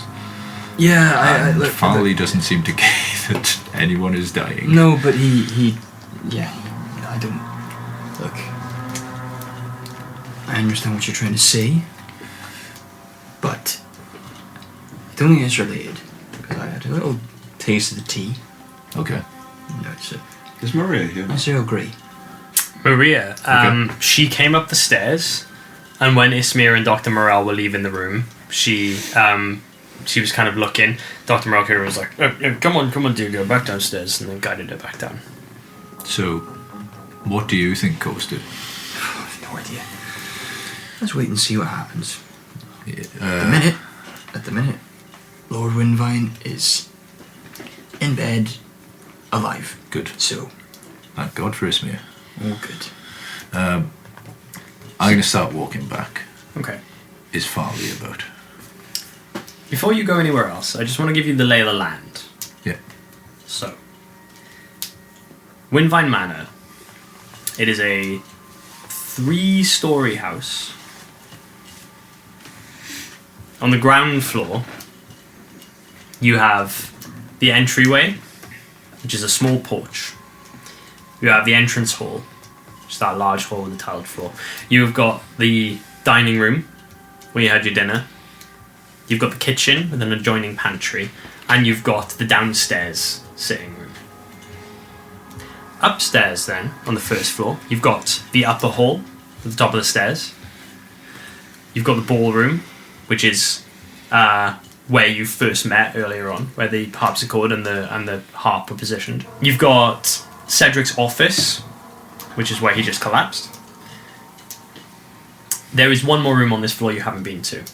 The upper floor then, second floor, Ismir, you're the only person who's been up here. The master bedroom. You took Cedric to the master bedroom with Dr. Morel. Mm-hmm. There are 2 other rooms on the second floor as well, which you didn't go into. So just to give you the lay of the land and the way that it's laid out. You've also got the grounds, which you saw briefly. You've got the Windvine Mausoleum, which is positioned off to one side in a sort of small walled garden. You've got the outbuilding, which, from what Thorman said, he said that's where he sleeps and eats, so that's probably the servants' quarters. And there's also an outhouse out the back as well, which is where the toilet is. So just so you know the layout of the house, where everything is. Okay, I'm going to make my way downstairs to follow them at that point. Okay. What, Farley and Maria and the others? Oh, was it Farley who took it, was it? It was Dr. Morell. Dr. Morell took Maria down to the... I'm down to probably the sticking with Iago, as I have been most of the evening. She is kind of quietly, like, murmuring something to Dr. Morell when you get in there. They're at the kind of... He takes her over to the large armchair and, like, sits her down. He's like, look, it's quite alright, dear. You just stay here now. Would you like me to fetch you a book or something? No, alright, well, stay there. Anyway, Daddy's fine. Just, I'm going to see to him, okay? And he leaves the room. Maria is there on her own. Is she holding the doll? She is, yeah. She hasn't let go of it the whole time you've been here. Alright, darling. She's like sitting on the seat. Yeah, I think so. Go sit opposite her. Pull up another armchair near the fire. She's just kind of like leaning back into the seat. So, sorry, I've forgotten the name. Darla? Darla, you know when Darla talks to you? Mm-hmm. Is it like in your head, or is it like you actually hear her in your ears? No, she talks just like you talk. Alright, so would she talk to any of us? Or? No, she only talks to me. Only talks to you, right? Okay. And what kind of things does she tell you to do then? We play games and we talk about just things, and then sometimes she tells me to do funny things, and then we'll play tricks, and we'll hide, or we'll put things where they might fall, and usually it's funny, and Alice gets really mad about it. Right, so she's a little prankster then. Mm-hmm. Oh, okay. How long have you been friends? Forever, because Darla's always been with me, because my mum made her when I was really small. Oh, right. She is real, and she like holds her up and waves. Oh no, I can see. Wave back. Just telepathically to just through a message. Just trying to think the doll's a red herring. I'm getting freaked out with the doll, and I don't know why. I don't think there's anything wrong with the doll. You send that to me, you? Yeah. I'm going to send it back to you and I'll be like, yeah, no, I'm thinking the exact same thing. I've got to be honest though, I'm looking at it and it makes me want to kind of cry, but I don't really know why. I think she's just a girl with an imagination, and I think because of the setting and like goings on, we're just on tenterhooks, you know what I mean? It's alright. Don't get me wrong, the girl's batshit insane, so... But then again, she just lost her mum. Yeah. You know, we don't judge, so... That's excusable. Obviously all in our heads. Yeah. Do you want a drink or something? I can go fetch you a drink if you'd like. Could I have some water? Yeah, I'll go to the kitchen and fetch you some water. That's alright, I'll stay here. I'll keep an eye. So she waves. That's cool. What else she do? She kind of like picks her up and does a little dance with her. Oh, excellent. She dances. Yeah, she's really good. She was a ballerina. Was she And really? she like twirls her around a little Oh, bit, no way. like throws her, does a little flip and catches her, and then does like a little curtsy. No, wow, she's polite as well. Look at that. Oh, wait, he's gone. Anyway. This carries on for a bit. I'll just say, but she never told you to do anything like naughty now, has she? I mean, no. She kind of like dances around. She like sits back in the chair and hugs this doll and starts swinging her. Can I Like, insight that? yeah, sure. I do actually believe her, but I'm going to insight it anyway. Oh, fucking interrogate this child. 12. Go do it. Roll intimidation. I mean, she seems convinced of what she's saying. So what was Mummy like when, these last couple of weeks? She sits back. Daddy says she's been sick. Oh, and how's Daddy been acting? Is he alright? He's been angry. Angry? What, are you? No. No? With Farley. They shouted yesterday at dinner, Okay. and Farley left. And I didn't like it, so I covered my ears, so I didn't hear what they were saying, but they were really loud. Did Mummy get on with Farley? I think so. Do you get on with Farley? Yeah. Alright. But He doesn't seem too upset about the whole situation, that's all. It's just a bit odd. he's just funny. But there was a lot of shouting yesterday. What were they shouting about? I don't know, I covered my ears. It was really loud. You couldn't remember anything? Like before you covered your ears, I mean? No, but Farley threw a cup and it broke, and then Daddy told him to leave, and he left. They were still shouting. Does this happen often, or...? No, this was... He doesn't come here much. What, Farley? Oh, where's he live then? In the city. In the city, alright. God, Sigurd's taking a little while with this water, isn't he? I guess after a while or two. Sigurd, you were heading to the kitchen to get some water? Yeah, okay. You head inside, and Alice has returned to the kitchen and is now frantically cleaning. She is scrubbing down the surface, and you can see there's a pile of dishes next to the sink. Yeah. And she is just bustling about the place, and she barely notices you when you come in. Oh, hey, Alex. Sorry for giving you a fright. No, it's okay. It's okay. What do you want? I was just coming to fetch a glass of water for the girl. Where'd you keep the cups? When she reaches to one side and grabs this cup, she kind of knocks it and then catches it, and just hands it to you, and then carries on like going and scrubbing this surface. I'll fill up a cup of water from like a pump or whatever. There's like that kind of pump faucet above the stone sink. I fill it up and place it down. It's like, sure, she can hang on 5 minutes, and I just pick up a plate and just set it down. Thank you. I've got it. It's okay. No, you don't. It's alright. Don't let me help. Right? Okay. Thank you. It's okay. I guess after a short while of just clearing some of the plates and dishes for Alice, I will leave her to it, the rest of it, and pick up the glass of water and head back into the room. Okay. What are the rest of you doing at this point? Are there any windows on the second floor? Yes.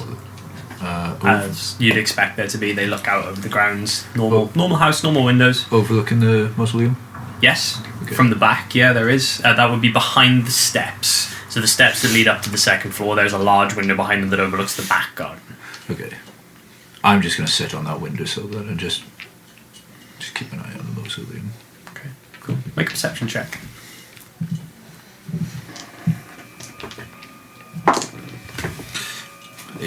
8.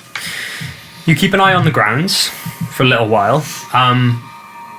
What you do see is the light inside the outbuilding, the servants' quarters. There is someone in there, and you can see a shadow of somebody moving around. The only other person that you've seen, or you'd assume that could be in there, is Thormund. Okay. I'm just going to sit there and keep an eye out. Okay. Ismir?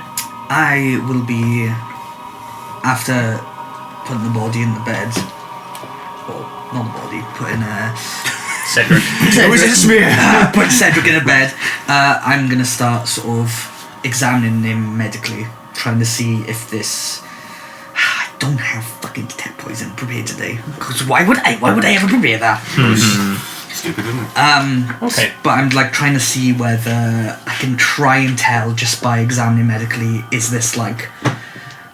Was this just a physical thing? Was this just like a stress thing? Or has someone done this to him? Have you got proficiency in medicine? I do have proficiency in medicine. Would you make a medicine check with advantage? Ooh, yes, I will. Oh my! I didn't lie. I've been practicing medicine for 10 years. It's in my backstory. Oh, That's pretty good. Hey, that's pretty good. That's That's 24. pretty nice. 24. Oh, 24. boy! You spend a little while examining Cedric's now unconscious form. His breathing is very heavy and laboured, and something. It almost feels like his throat and his lungs are closing from the way that you've examined him and what you can hear. You've listened to his heart, and it is slowing. And the fact that he coughed up blood as well, and that this blood is now dried down the side of his face. With that roll, I would say you are fairly confident that he has probably been poisoned. Or has ingested something, somehow. Yeah. Oh my. Just gonna try and like. Lord Windvine, are you awake? Can you hear me? Completely unconscious. Eyes closed and fluttering. He's drenched with sweat. Dried blood down the side of his face. His breathing is very, very slow. I then am going to.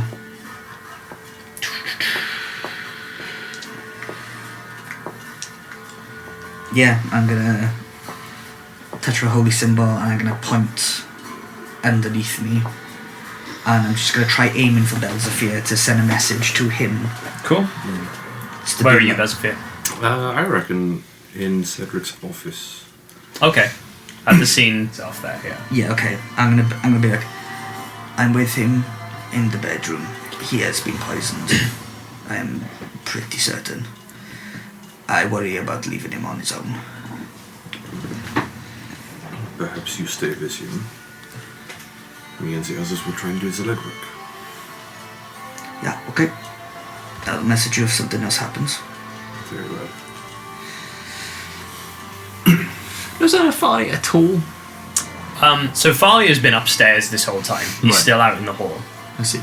He stood there for a little while, kind of watching the scene, and then eventually made his way back downstairs and kind of paced around in the downstairs hall for a little bit. And as you were finishing up your conversation with Maria, Iago, his head kind of like pokes into the doorway. Don't we think he should get you to bed? And she kind of nods her head and he says, come on. Don't you think with things She just like I'm gonna, hops off the chair. sorry, darling. Wait a sec. Sorry. Don't you think with the way things are, maybe it would be best to not leave anyone alone? He kind of steps forward and says, with all due respect, it's late. I think my little sister needs to get to bed, You're gonna sit with her? if needs be. I'm gonna kind of stand up as well.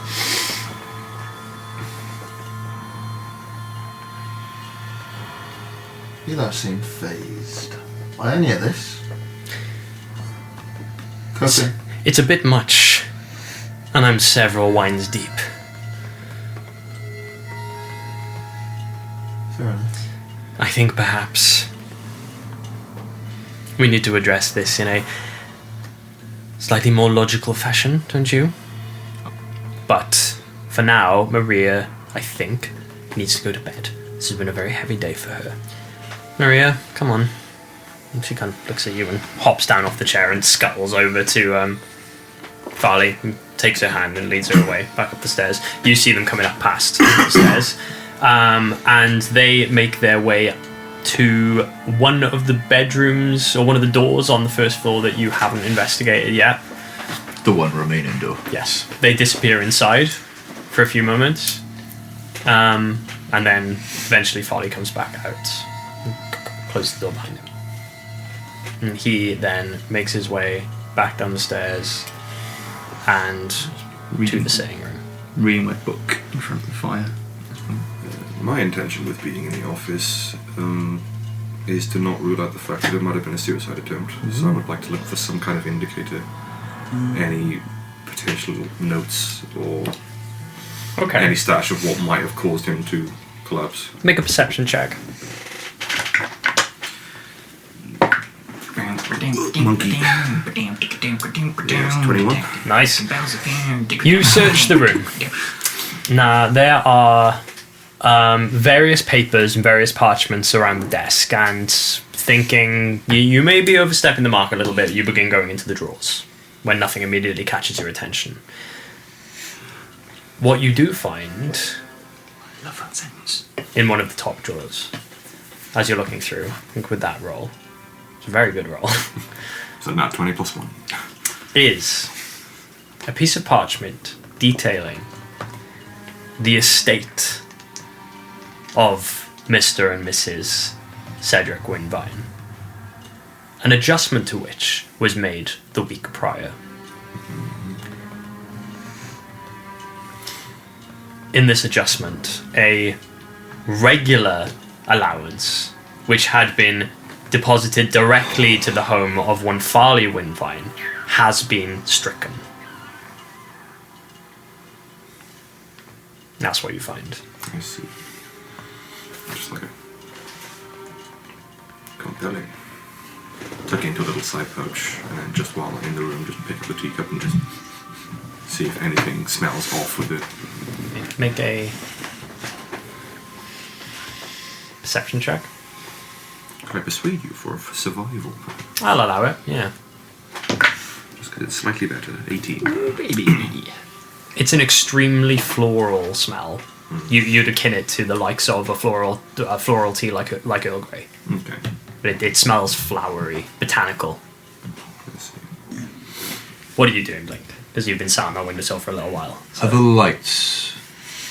Can I see underneath the door if the lights are on in Maria's room? They are, yes. There seems to be a flicker of candlelight. Okay. I'm going to go downstairs and go to the waiting room.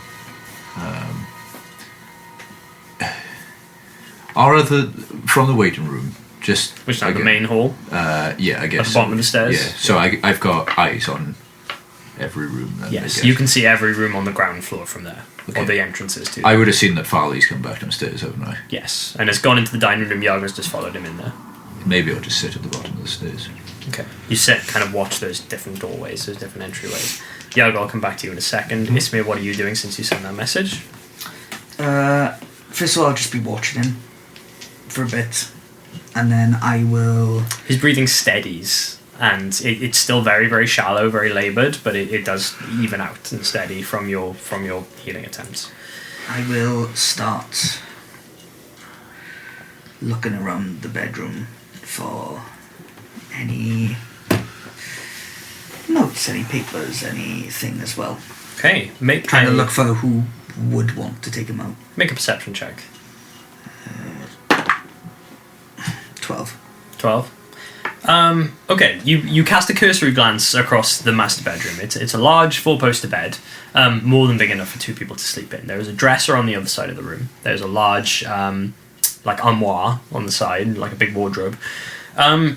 Something you do notice about the dresser, even with that, you don't notice any papers or anything like that. There are similarly vases of dried flowers placed on the bedside tables. There's one on the dresser. The thing that catches your eye about the dresser, though, is that there are jewellery stands on the dresser that are empty. So there's like a necklace stand, there's like a ring box, they're like open kind of sections of this dresser, and the jewellery's gone. Obviously, without knowing how much jewellery was meant to be on show, is this like... Is it easy to sort of ascertain that this... Like, it wasn't placed on her body, like, all of this? Like, it'd be too much jewellery. That would be too much, yeah. Yeah, so... Like, if all of these places were previously occupied, that would be too much to put on one corpse. okay. Stealing, thievery... Poison... Could be anyone. I'm gonna look around for... if I look at the master bedroom like door, can I see if there's like a keyhole on it or anything? Yeah, there's a keyhole. I'm gonna try, first of all, searching for a key. And if I can't find it, I'm gonna search Cedric for a key. For like a set of keys. Okay.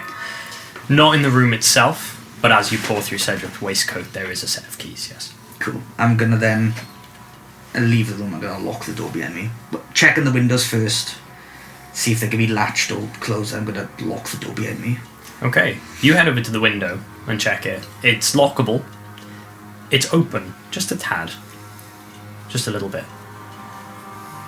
And as you approach the windowsill and kind of look, you can see there's a trellis which goes up the outside of the house, the top of which has snapped back. This is fucking Knives Out, god damn it. It's fucking Knives Out. I'm gonna look down to see if I can see a trellis on the floor from above. There is a broken piece of trellis on the ground, yes, as a flash of lightning just illuminates it on the floor.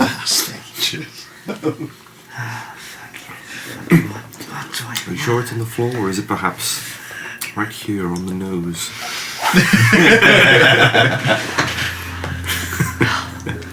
I will lock the window. I don't have any magic to fucking... You find a small magic key about on this. the set that does lock the window, yes. Yeah, okay, I'm gonna... Oh, leave him when he dies! I am locking the window and I'm locking the door. Locking the window and the door. The master bedroom is now locked. Okay. Ismir, you leave. Where are you going? I'm going downstairs to just find Elsevier? a group of people. Who you just messaged? Or- Whoever I find first as I come down. If I hear movement, I'll go check that room, see who's in there. Elsevier, would you be leaving the office at I that was going point? to follow the trail of the tea back to the kitchen. Okay, I would say that you bump into Ismir on the way then. And the two of you end up together. How is he? He's kind of middling out now. If we can make it till morning, I can purge the poison from him. Poison? Yeah, it's most definitely poison. Could be something he's allergic to. Could be someone. I don't know his history. I need to ask some questions. Well, I just found a document noting a change in the payments of the estate. There was a sizable sum to Folly has since been cancelled. Interesting. And this was an ongoing expense which has been stricken from their books. There's jewellery missing from the armoire. Judging by the condition of the outdoors of the estate, it seems the family is struggling. Could be. Well, perhaps we could gather them all up and I can force them to tell the truth. Or find out who wants to not tell the truth at the very least. I feel like you would have some difficulty convincing them to comply. I don't think convince. The suspicion will rise if they refuse, if they fight the spell. A strange man coming into a house forcing people to tell the truth is going to cause friction. I'm no strange man. I'm a cleric. I have put their mother to rest. And yet, you remain a strange man. That's okay, they can resist. And then we shall question them. Sigurd, where are you? In hushed tones. But I'm still in the sitting room. Still waiting there where Maria was? Yeah. Okay, so you would have My book seen is on fire. Farley poke his head into the room, Yeah. leave, and then Iago turn and follow him into the dining room. Yeah. At this point, I'll head up into the dining room as well. at this point. You see Iago disappearing into the dining room behind Farley. Blink, you see that as well, and the two of you, Sigurd, as you're leaving the downstairs, and Blink, you're coming down the stairs, you two kind of collide with each other there. Iago, you follow Farley into the dining room. Sorry. As he hears the door open behind him, he kind of like, "Oh, can you just let me grieve in peace, old fellow, please?" And he like pulls up a chair and sits by the window. Is there another chair? There are plenty of other chairs, yeah. Drag on over. Okay. Is there a bottle of wine on the table? There are a few half-finished glasses of wine from dinner, which were hastily abandoned. Just gonna pour a couple. Just like filling them into one glass. Yeah. the dirty pint of Yeah. wine. Is all the same bottle? Yes, Sure, I think there's so. plastic coated. No, it probably came from the cellar. You put That's wine alright, in a pull Guinness this one glass. Iago first. Alright, now come and have a sit down. Okay. Hand him a glass. Just takes it, he doesn't look at you. Just Right, you do realise there's a lot of things happening around you at the moment and you're acting like a right Billy dickhead. What does that mean? What it means is your lack of care and your lack of somewhat response to the entire situation is putting a massive involvement, accusationary thing on your head. Look, well, excuse me if I don't have the most loving relationship with my parents. No, it's not. I'm not judging that. Alright, I'm not. What I'm saying is, regardless of whether you have a loving relationship with your parents or not, I'm assuming you have quite a loving relationship with Maria, right? Yes. Yeah, exactly. And obviously, as you've very seriously acknowledged, she's obviously taking this pretty hard. So this whole cold, I don't give a fuck sort of thing, I'm just not buying it. I gotta be honest. I think you're just drinking yourself into a bit of a stupor. Look, I care about how Maria feels. I care about her well-being. But Papa was a bastard. And Mother was batshit insane. I loved her once, but that's not who she was at the end. When did you come back? Last night. Because Maria said you had a bit of a falling out with the old man, is that right? Did she know? Well, yeah, she does this, doesn't she? She puts the... I don't think me and Father have been in the same room as each other in a long time without it coming to some sort of shouting match, so... Just not a good relationship, or... Rocky. That's fair enough. I'm not going to dig deep into that. I don't know. I feel like there's a lot happening, and it looks like, for example, with your old man at the moment, it looks like there's been some sort of attempt on his life. Or maybe he's just had enough. Also a very honest assumption to make. I wouldn't be surprised he's just lost the love of his life, I assume. They married a long time? Yes. Well, yeah, it's quite, No, you're not buying that either? God, no. Like I said, she was a shell of the woman she used to be. Any love that was there, that was in the past. He's been grieving for the last 18 months. Is that how long this has been going on, is it? Yeah, since Roderick. Roderick's the brother. Maria's brother, yes. My little brother. Your little brother. What happened there? He was ill. He was just sick. He was sick from the day he was born. He was never right. And he just went. I wasn't here. I was travelling. I was on a hunting trip. I should have been here. But I wasn't. So you have elements of regret as well, and you have probably elements of guilt. Of course I do. I think I didn't want to be here when my little brother passed away. No, I would never say that. Mother Rosalie broke her. Every piece of her mind fractured that day. You say he was ill from birth. Is that like, what was it, a condition, or is it just not well? I don't know. The doctor probably knows, but he was sick. He was never quite right. He was frail. He was weak. Reached a point where he couldn't even go outside. Do you trust the doctor? Just out of curiosity. Oh, he was an old drunk. I know you say that, but sometimes the oldest drunks are the smartest. I don't know. He's a professional and I'm not, so take him at his word, I suppose. What I'm saying is, I actually don't think it's anything to do with you, but you might want to loosen up a little bit, because it looks a little bit like it's something to do with you. Make a persuasion check. Belsphere, Ismir, where are you? I would like to be coming down to the kitchen. You'd hear this conversation coming from the dining room. 10, not great. As Farley has raised his voice a couple of times. You kind of lighten up. Lighten up. I lighten up. Fine. Woohoo. He reaches for a glass of wine from the table and just downs it. Not exactly what I meant, but there we go. That's alright. Ismir, I think maybe you should go to the kitchen and follow up on this potential poison tea. I think that is more your ken. I think I'm going to go and speak to the groundskeeper. He might be able to shed some more light on the financial situation of the family. Yeah, okay. Especially considering the grounds are in a dire state.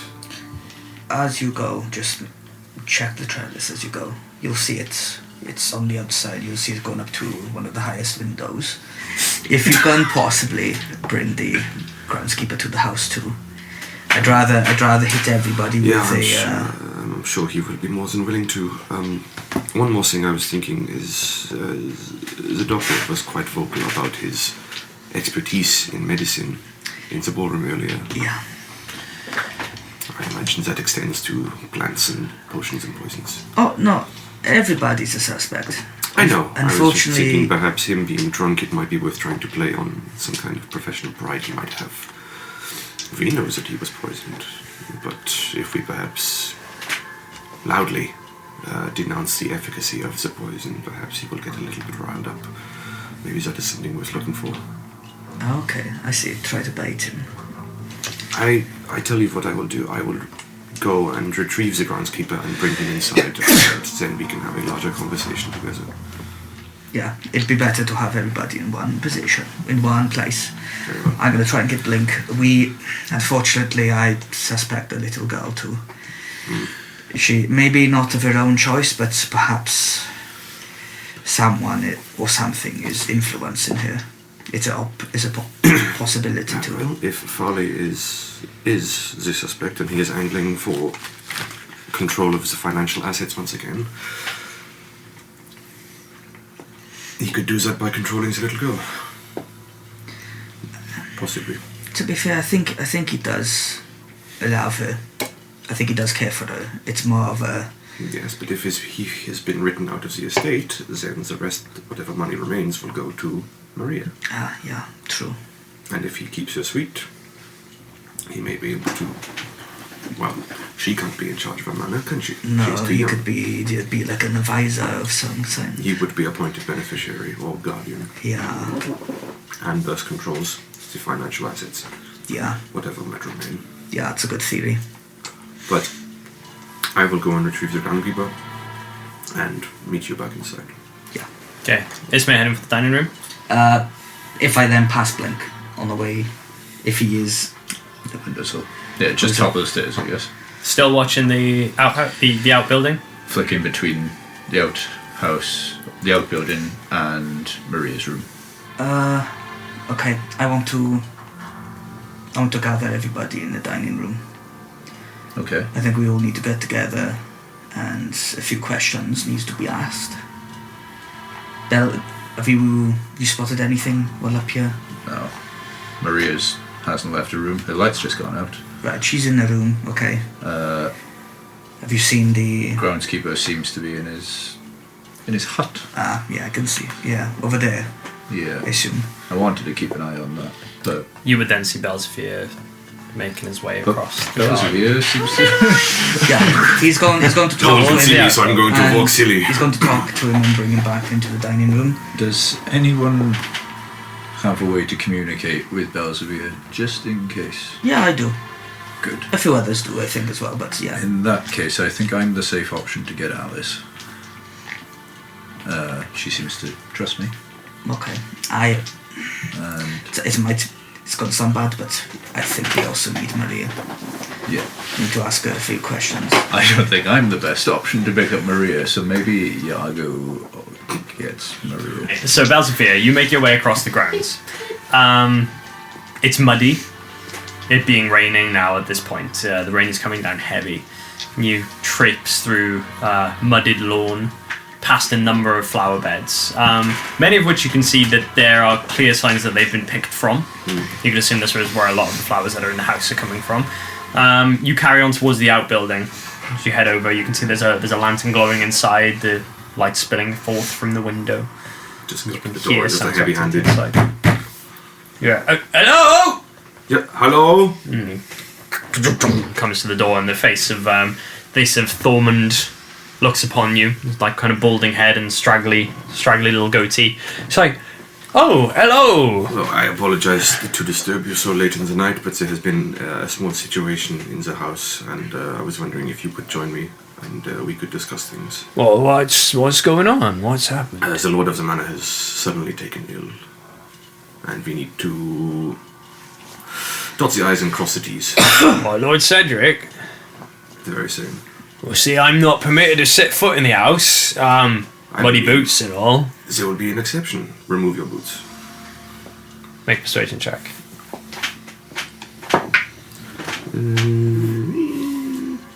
Where is it? 12. Kind of. All right. Well, if the master's been taken ill, then I suppose so. All right. And he comes to the other side of the door and picks up a lantern from the table and blows it out, puts it back down, and then closes the door behind himself. All right. Well, lead the way. Yes. And as I'm walking over to continue conversation with him, she's like, is it difficult to maintain the grounds?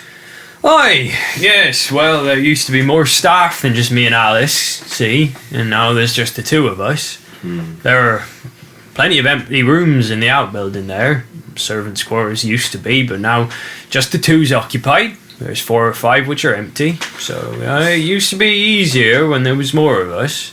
Do you know why there are not as many of you anymore? Well, you know, cuts, I suppose, is what it is. Family's not as well off as it used to be.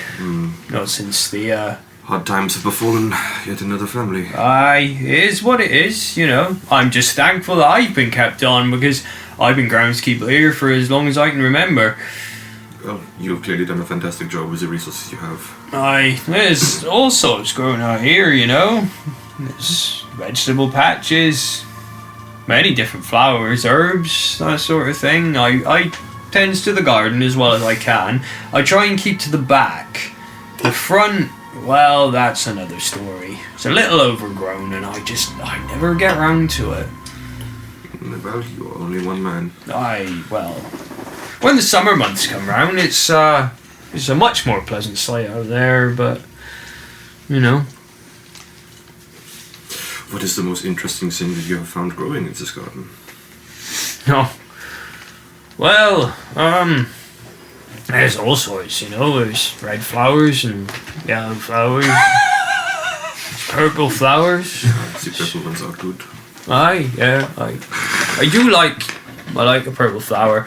I try and maintain those flower buds well because Alice, you see, picks some for the house.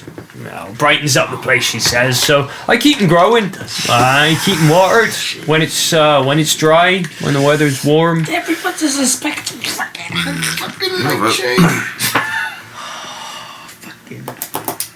Yes, please. You should get out of this rain.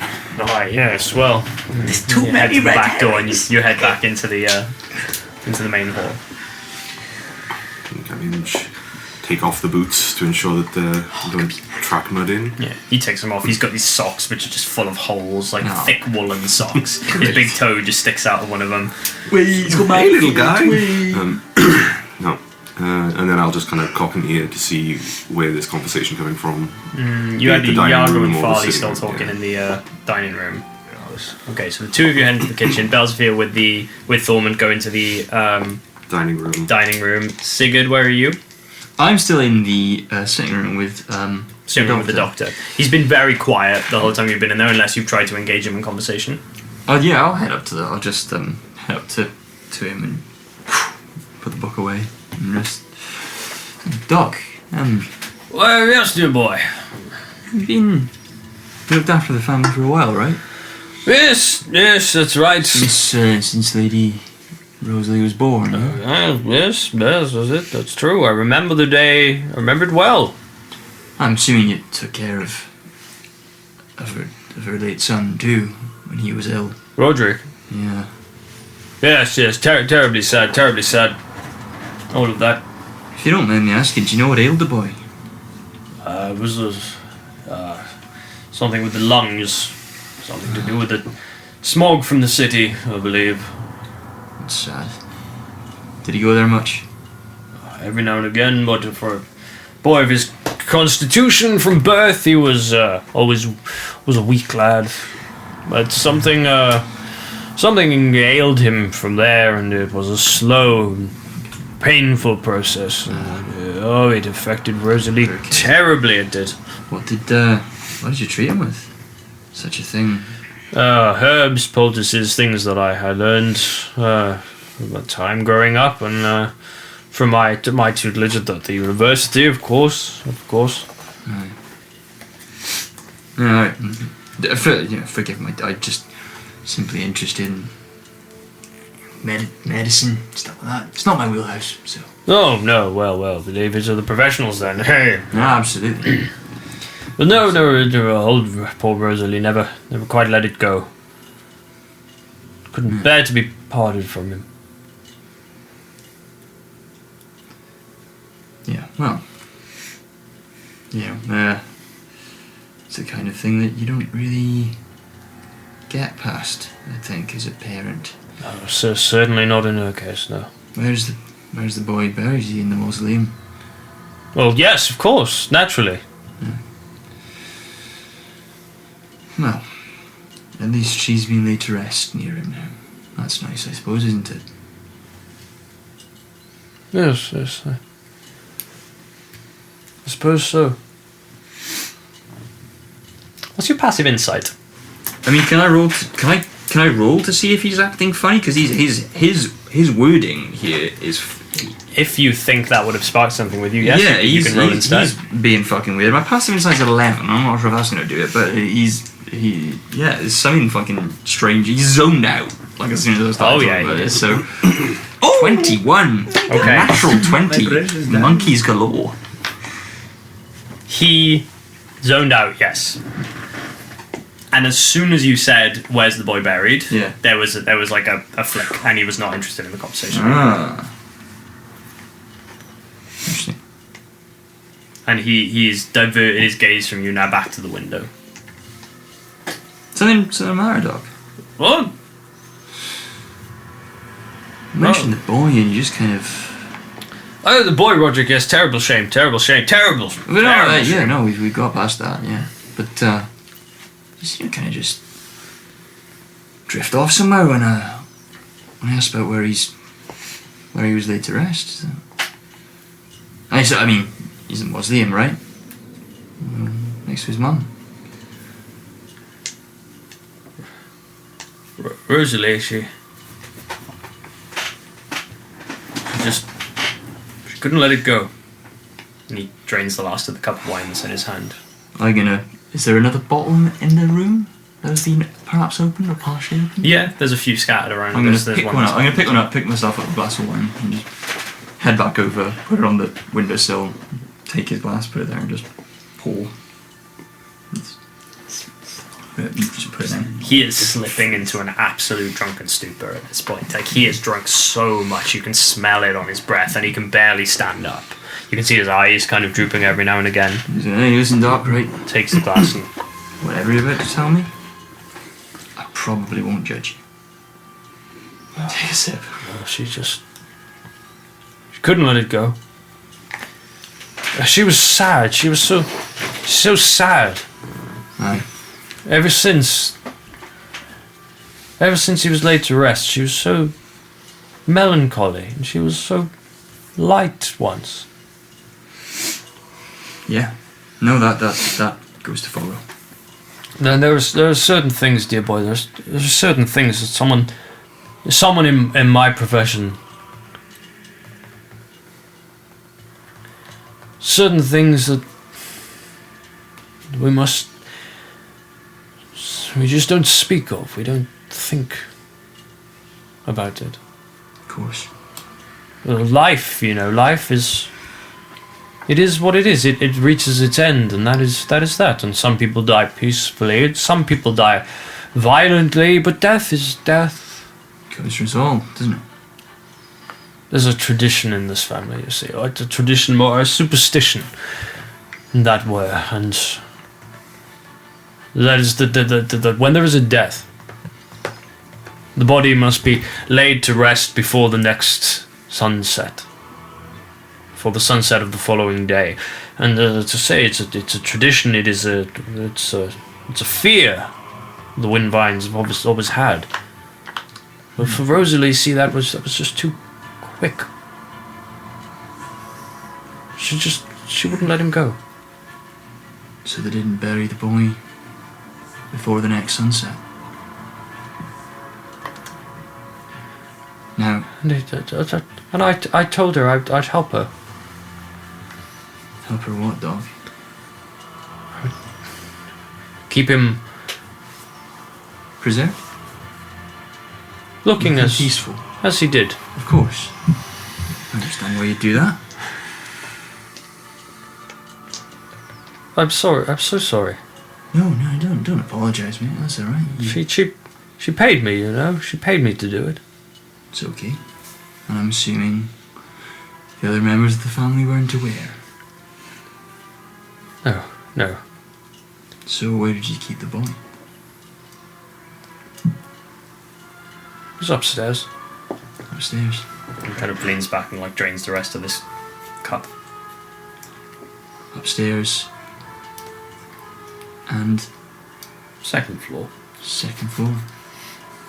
And when did she eventually permit the burial of the boy? Or did she not?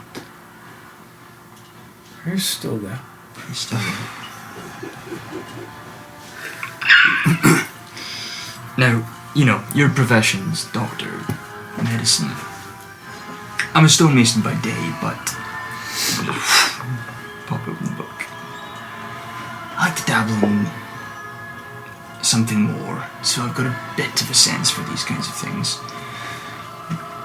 Strange things happened in the years following the boy, the months following the boy's death. Rosalie, she got worse and worse. And worse. And eventually, this all happened.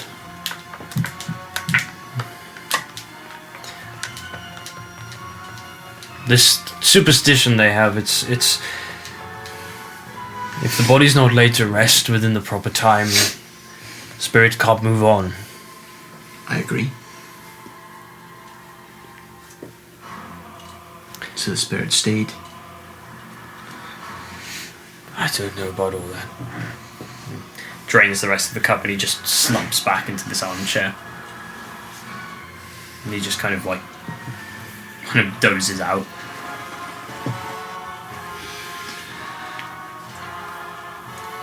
Ismir! I assume we're in the kitchen at this point.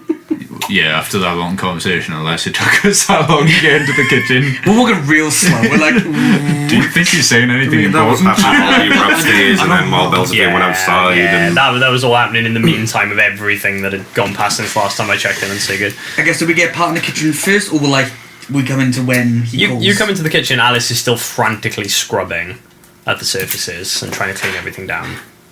Just then. I'm with you at this Do you, point. yeah, do you hear me call or?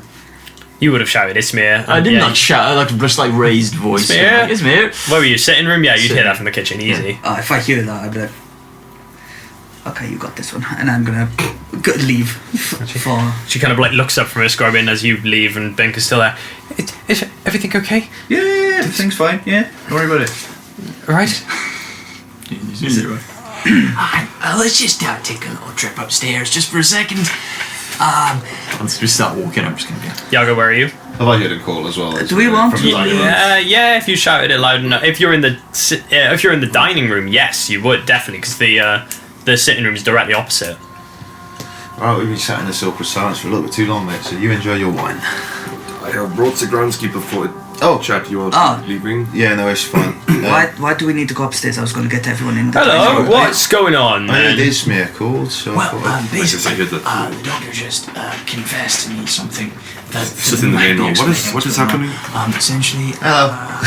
There's a lot of chatter going on out here. You all reconvene in the main hall. Yeah! hey! 5-way party split my Victory for you. fucking ass. You put a lot of rooms in this house. Yeah, I man. did. So I didn't think you'd all split up. I thought maybe like 2 groups. Look, we were Fuck it. splitting up. Bit of fucking mystery. Scooby-Doo has ever taught me anything. We gotta split up and look for clues. We need to have a little look in the room upstairs because the doctor just mentioned that the whole tradition of burying people before the sunset of the following day, it's a bit of a superstition in the family, and when the boy died, what boy? the twin. Alice comes out of the kitchen. Is everything okay? Yeah, no, it's alright. Yeah, If you go yeah. back and do your dishes, alright? They're finished now. I was upstairs and I was outside. Could you go into the dining room? We'll be the Yes, charge. Just check on Farley. He's done a few. She kind of stops. Is everything all right? Yes, no, all fine. Oh, don't worry about it. Okay. All good. Okay. And she disappears into the dining room. It's just quick. The boy passed, very sadly, very tragically. Lady Windvine can't really let it go. So she paid off the doctor to, the boy's body is upstairs. Still. She knows. I do not know much about Is the groundskeeper still here at this point? about ghosts. No, he's in the dining room. I do not Yeah, know he's much added to the about stuff like that, but that seems like it is ripe for some sort of ghost activity. He mentioned that Setsi, as a maid, she enjoyed picking the flowers from the outside, and that all sorts of plants grow there, and that he smelled remarkably flowery. But it could, I don't know. This is where it gets. She mad. might just be growing her own tea in the garden. Maybe she's going on tea. Maybe she. You found what you're saying. I'm pretty sure without a doubt it's poison. You think he's been poisoned? It could be poison. It's similar to an allergy, but If I there's stuff, 100% if there's stuff coming in from outside, then maybe she picked something a little bit dodgy, and we know now that there could potentially be the untethered soul of a mysterious young little boy who perhaps is hidden in a doll and is telling his twin sister to go and do things. Possibly. Also, I found a document that writes Farley out of receiving any money from the estate anymore. I've got to be honest, mate. There's stuff in his If I think back and I think about the trellis, Yeah. I'm just explaining what I have found. No, for sure. It's just he's Could almost I- too hard around. do the I edges, think you know? It's like- it would have? It's like, go. Do I think it would have been strong enough, like big enough to hold a full-sized human, Yeah, a person could have climbed it. like a full-grown adult, not just a child? It was like a metal trellis Okay, on the yeah, side yeah. of the building. Yeah. Maybe, yes. Yeah, someone's climbed up the trellis from the outside and gone into the window into the master bedroom. So someone's going in and doing stuff. Here's the only thing about Farley. I think he's stolen that jewelry, like you're saying. Yeah. And he's obviously been cut out of the will. But I agree with Yago. I don't think he's got the stones to do something like this to his own. Yeah, we still investigate the horrifically mummified corpse of a small child upstairs. Yeah, I'm just gonna go tell them to do not move from the dining room. Can we make sure Maria is safe at this point? Yeah, just. Yago, make a Constitution saving throw. Oh I had a theory. You're about to get a fucking result. no! That's right. They felt you having a theory and they stabbed you in the back. 12. There is a wooziness that overtakes you as this conversation is going on, as you're standing there in the hall, and Ismir, you notice at the corner of your eye, Yago begins to sway a little bit, and Yago, you drop to 0 hit points. You're unconscious. As there is simultaneously a scream from the dining room. A scream identifiable as being the voice of Alice. Oh I'm God! Someone go! I'm on him! I'm I'll run to the coming down to you. I'm staying with Ismir. Okay, Yeah, stay with Ismir. Just I'm going upstairs. So check to the upstairs to the girls' to the room. door. To To the the girls' Maria's room. room. Yeah. Where are you? Dining room. Dining room. Yeah. Okay, you run into the dining room. Alice is stepped back. Farley is on the ground. The chair has fallen out from under him. He is convulsing on the floor, and there is like a little cough and a little bit of blood comes out of his mouth. something in the wine. Yago, as you hit the ground, Something in the blood. similar sort of thing happens. You start convulsing on the floor. Ismir, what are you doing?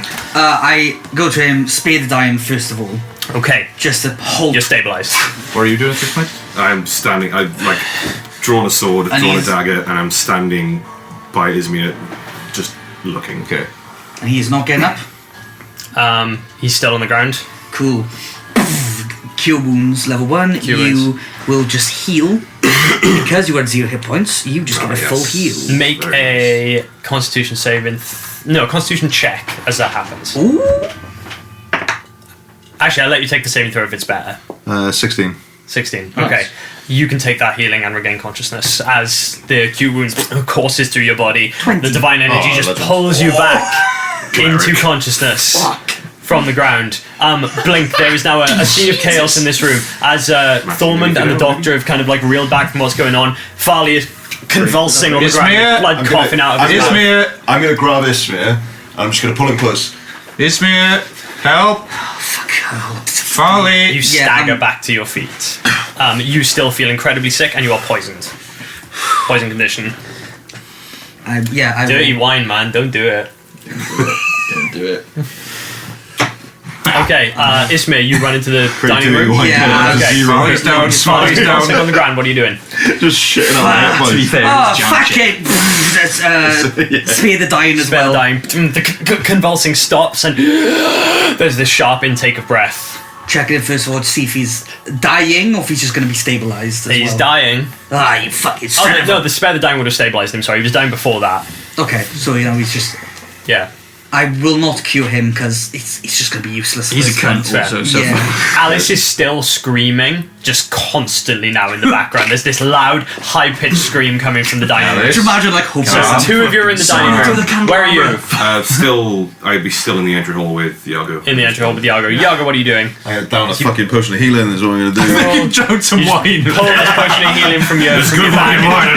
Like, again, your vision is blurred. You're seeing double, and you're staggering about either way as you down this potion of healing. You can hear this loud, high-pitched screaming coming from the dining room. Sigurd, you've run upstairs. What are you doing? I'm heading up to Maria's room. Okay, who's got Cedric's keys? Ismir. Okay.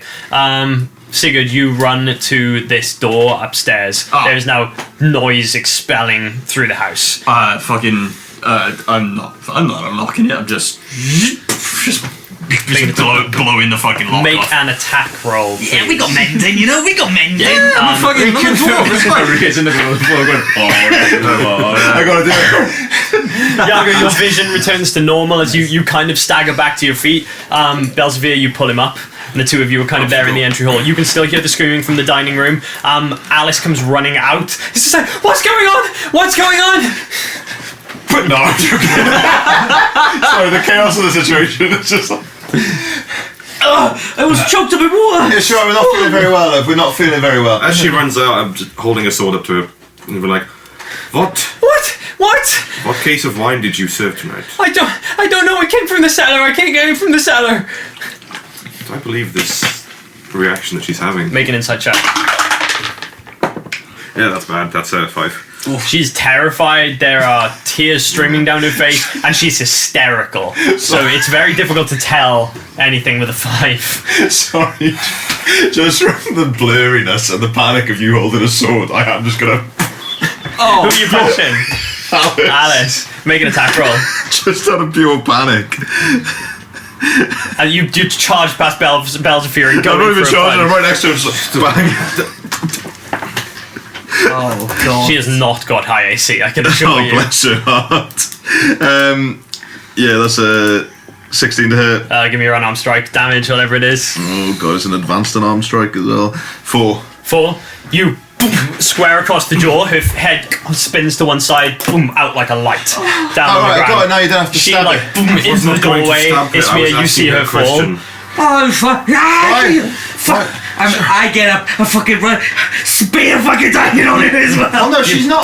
Cast to spare the dying, and she just kind of like kind of there's a moment of consciousness and her eyes just flicker back. She's stabilised, she's okay, but she is unconscious. Can people stop fucking falling down around me? Oh, me gag reflex. Sigurd, the door boom, blows open in front of you. You step into a room. It is small. Every piece of furniture in this room is covered with dust sheets. There is a small window up on the wall which casts a beam of moonlight down to the one uncovered piece of furniture in the room. There is a small bed in the centre. A figure lies in the centre, half covered with a sheet. It looks like a sleeping young boy, but as you draw closer, edging your way into the room, the moonlight catching the flecks of dust which sort of float about in the space, you can see that the areas of the face where the cheeks have become sunken have been filled in with wax and makeup that have covered over this corpse, which looks like it's probably about a year old, that has been kind of covered over and preserved and made to look like it is alive. You can smell this kind of like acrid, decaying scent in the air, but all around the bed are dried flowers. Yeah. Vases and vases and vases of them. Where's Maria? Yeah, that's where I thought you were going to. Yeah, that's where I thought Oh. you were going as well. Never mind. Okay. That's okay. No, oh that's no, fine. I thought you were going to the locked room. That's okay. No, Sorry, that's fine. my That's all right. bad. I was Well, gonna, I was, Well, that's where you are now. I mean, That's where you are now. That's where I am now. I guess I just like wrong room. Oh yeah, you never saw Maria go to a room. No, I know. Yes, I did. No, I mean, I suppose I knew it was there. So Make perception. No, sorry. What's your passive perception? oh, it's not good. God, Maria, It's what did they do to 11. you? 11. Not 11. great. You turn around that upper corridor. No, don't. The door to Maria's room is open. Oh dear. Yeah. God damn it.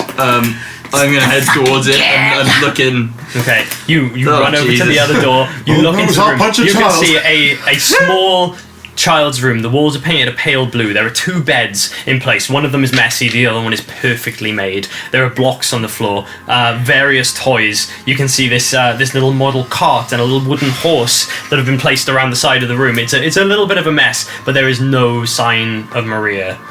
Come on, you don't have to hide. It's all right. It's all fine. Everything's okay. You can come out. Perception check for me.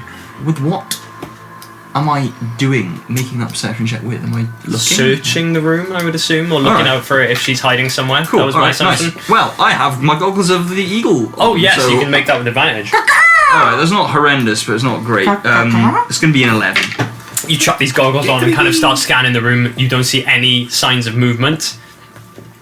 You can just see the wind kind of blowing these like satin curtains a little bit, but apart from that, there's nothing else in the room.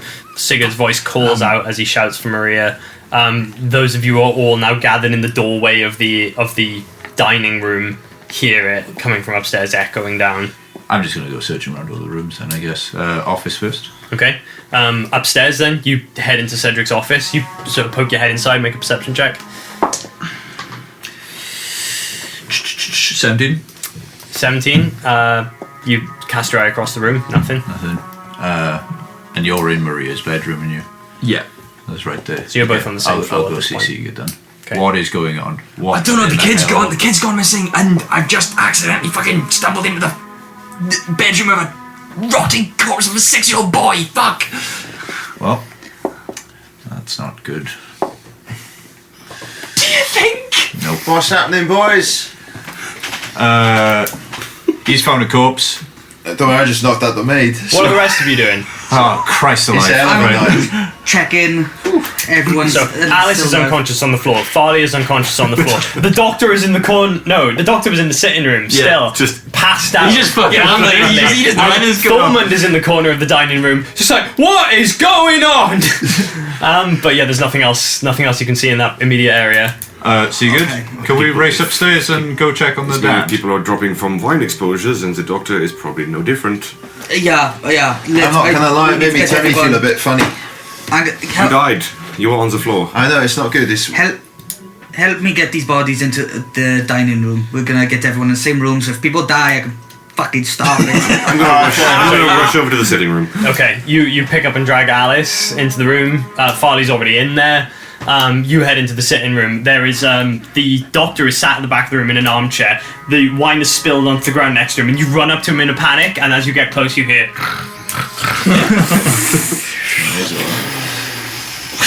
He just snores. Is he okay, He is Belzevere? just passed out. He is very drunk, but still breathing. Okay, that's fine. Just stay there. You all reconvene in the dining room. Yes. Okay.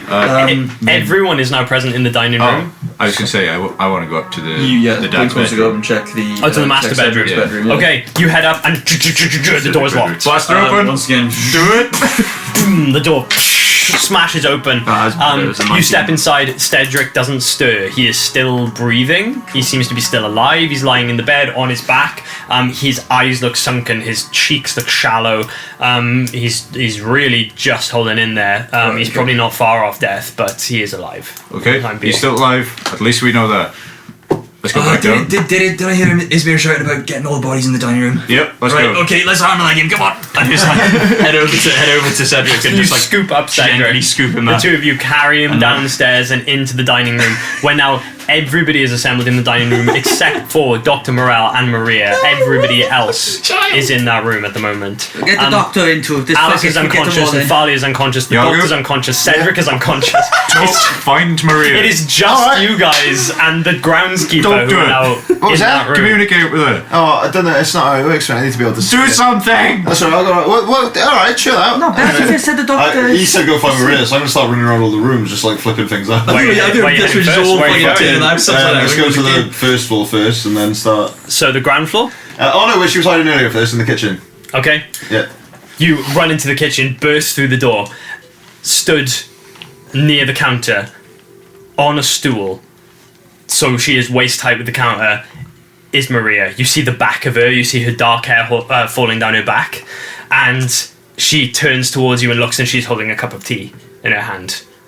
And as she locks eyes with you, her eyes kind of glaze over and she raises it to her lips. Oh my Oh, god. Can I try and blast it out? Oh, Go ahead, make an attack roll. buddy. She doesn't need hands. She doesn't need hands. No one needs hands. They go right in the dining room. Roderick just wants his Yeah. family There's one back. extra room. Ooh, 24. It is. 24. Okay, you lightning blast comes out. This cup of tea blasts to one side. Maria screams, and as she does so, she drops the doll on the ground next to her. And as you stand there with your hand raised, this doll into the middle of the room, sounding like it is coming from every part of the room simultaneously and deafening in your ears, causing you to want to wince away from the sound. You hear, "Leave her alone!" and all the windows of the room shatter inwards. Roll initiative, please. At least we're on the right floor of the house. Yeah, at least you were. Could I please have Sigurd your initiative, bet? please? My initiative in the dining room as well. is. Sorry, I fucking. Would you be like close to the door? Would you be like over? With Close to the door. modifier. Ooh, double it's it's gonna gonna be 18. 18. Okay. Could I have Yago's initiative? 21. 21.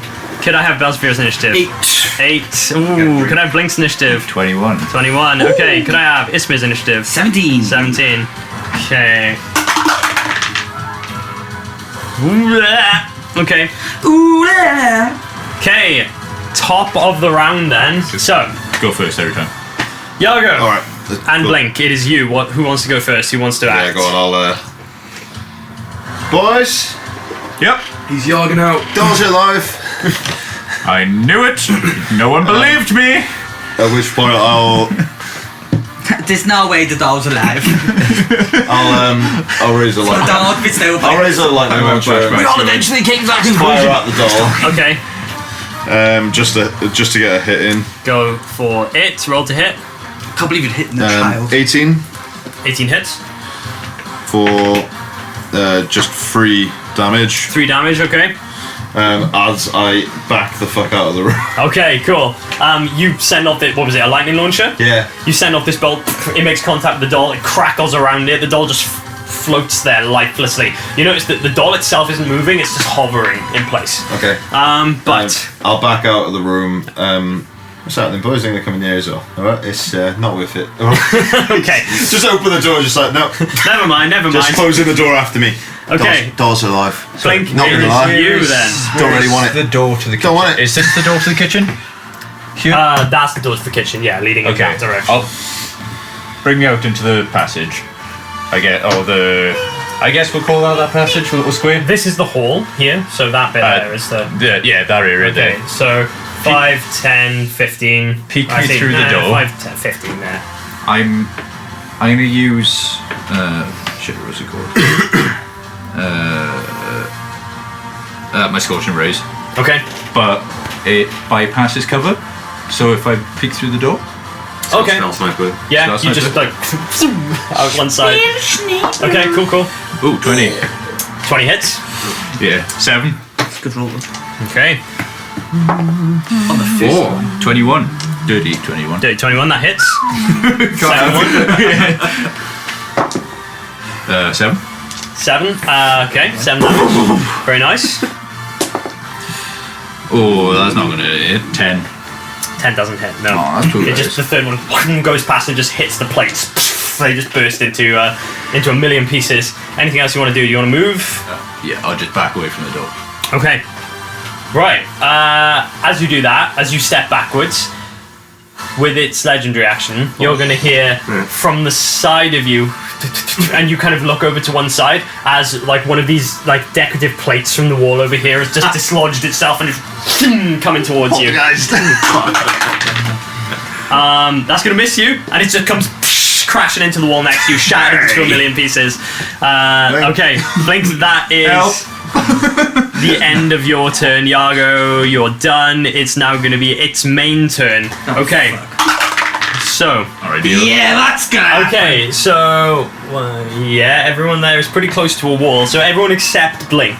In that room, you all just hear coming from around you as various pieces of furniture just dislodge themselves. A vase from on top of the fireplace over here, this buffet just here, one of the plates from the table, and each one of you something comes flying towards.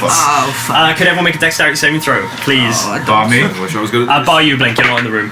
Ooh. 17. 8. I got a 19 over here. Okay. Anyone over a 17 is a save. Okay. And he's going to take half damage. That would have been 11 damage on a fail. 5 damage on a success. That's the end of its turn. Sigurd, it's you. Can I see it now? Yes. It's the doll is in the kitchen, but This whole house. Oh. Okay. I'm gonna run into the kitchen then. First. okay. So heading out of this door here, 5, 10, 15 to get in there. This doll is levitating. Maria is now cowering in the corner of the room. There is like a broken teacup. She's kind of drenched in this tea, and is just shivering in the corner and screaming. She's covering her ears. Hope it wasn't too hot. I know. Actually, is there any kitchen cabinets or anything, or is there like an island in the middle? Yeah, there's kitchen cabinets. There's the table as you see it there. Right. That's all present. I'm gonna dip behind that, cast mage armor on myself because it has been 8 hours since I did it this morning. Do you want to like slide under like this table here? Yeah, that'll do the job. So 15, 20, 25 is enough for you to get under there. Cast mage armor and just as soon as I can see Maria, I'm just gonna say, Maria, ask him to stop! And make a persuasion check. Oh boy. That's good. That's good. But I am warlock. I am the warlock man. That is 22. 22. She's got her hands over her ears and she's screaming, and as you shout that, she kind of uncovers them and just goes, "Stop!" Uncovers her ears again. You haven't noticed anything change yet, but okay. Yeah, and then with that, how far is Maria from me? she is. Tell you what, I'll put a minute up to represent. Go on. She's. I'm guessing she's not. I was going to She's put her around, towering. so we know how to get her. Oh, she's right there. in. I am going to just misty step, just locking eyes around, just a misty step back into the room. Back into the dining room? Yeah, 30 feet. Cool. So next to. do you need to see for Misty I Step? do need to see for Misty Step, yeah. So if You you can get like into the doorway and then run in there. Sure. Using the last. You've got another 5 foot movement after that. Yeah, wicked. And I'm going to give Maria 10 temporary hit points just in case things go south. Okay, cool. Noted. You walk in them dolls, just punching her in the stomach. Well, collateral damage. Doll might try and fucking level the house. You never fucking know. Cool. Sigurd, anything else? That is going to be the end of my turn. Ismir. Can I see Blink from that angle? Yeah, I'd say so, from the doorway. Cool. Is the door open? Yes, door's open. Okay, lovely. The two of you have been running through it. I will. I'm gonna then 1, 2, 3, 4. Gonna cast the second level of Bless. Yep, thank you. On the 4 of you. Cool, nice. And you get that nice little chill around you as you are all blessed. Very cold. 25, 30. Gonna Okay, walk back to there. cool. With its legendary action, the door between Sigurd and Blink there, as Blink you're running back towards it, it just boom, closes in the frame with such force that could the two of you who are adjacent to that door make Constitution saving throws, please. Wait, don't forget your D4s. The Thunder Door. The Thunder Door. 14. Mine's pretty good as well. It's going to be 15 plus 17. Okay, fail from Blink, success from Sigurd. Sigurd, you take nothing. Blink, you're going to take 4 thunder damage Ooh. as that door slams in your face. At least you're not hungover anymore. Oh yeah, At least you're not hungover anymore. That's true. Okay, Ismir, that's the end of your turn. I've gotta get Belzafir, it's you. So the door is now slammed shut, right? Yes, the door between these 2 rooms is slammed shut. I'm gonna kick it. Cool. Oh, go on, eh? I'll see if I can just the door having slammed, just be like, no. Come in next to the door. No, just like with Free the action, two. then give me a strength check. Cool. Athletics. Yes, please. 20. 20, you're good. Time to feel the benefits. Yes, it is. I'm fucking roasting. So foot on the door frame next to the handle. You kick it with such force that it breaks the hinges. So the door swings open, is no longer closable. Nice. And then rush into the room. Short sword and dagger raised. And I'm going to run towards the doll. The doll. Yeah. Okay, you run in. 1, 2, 5, so 5, 10, 15, 20, 25? Yes. All the way in? Okay. And I'm going to start laying into it. Okay, go ahead. Make a roll to hit. Attack with the short sword. This crit fail. Oh. That'll be my turn. Okay, you swing and the doll just levitates out of the way and then comes back down and it just kind of... Oh, no. Is that the end of your turn? That'll be, yeah. Okay, with its last legendary action, Just a a hit plate to do it. dislodges from one of the tables just below you there and comes towards you. Could you make a dexterity saving throw? Alice is going to be fuming out. I know. That's a 20. Oh, no, sorry. 17. Plus 17, bless, you're yeah, okay. nice. It misses you. Oh, You yeah, duck well and it crashes into the wall next to you. He ducks without looking. Okay, very nice. It comes from behind you then, and you just back up towards the doll. Top of the round, it's Blink or Yargo, whoever wants to go first. You? Yeah, cool. Yeah. Return to you. What would happen if you did something to the body, like blessed it or something? It might be too late. It might be the right thing to do. Dashing up the stairs. Okay. Take your full blast. Just, Oh, you jumping? I'm gonna float. I'm gonna fly. Ooh, okay, cool. Straight up. Boom, up to the second floor, which Yeah. puts you there as you come from the top of the stairs. Which room is it? The one with the body! You're on the first upstairs floor. There's one more floor above this. That is where the room is. I'll let you know that. That's Okay, that's fine. Sigurd told you that. For now, that concludes my turn. Okay, cool. Okay, Blink. Where this door has just smashed me in the face, I've like stumbled back, and then my eyes have glazed over black, and that's when innate sorcery kicks in. Okay. And the 23 on a nice. 27 on a scorching raise through the door. Ooh, through the door. I'm so towards the happy door. with Wait, this. Here's is the it a thing. nat 20 you just got though? Yeah, nat 20. Oh, okay. That's a crit, baby. On that note, wild magic surge. Oh, yeah. please. Oh, yeah! Fucking nice! What's fucking? 50.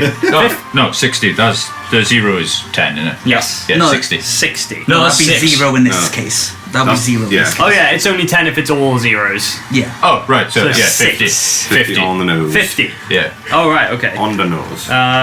50, 50, 50. What, it was a 0, 0, and a 5? It was Ooh, 50. okay, and this is pretty cool. 60, yeah. So, as you cast the innate sorcery, a spectral shield, like a force field, appears around you, and it grants you +2 AC for the next minute. Oh, and you're nice. immune to the magic missile spell. Hell yeah. Fucking gaming. Baby.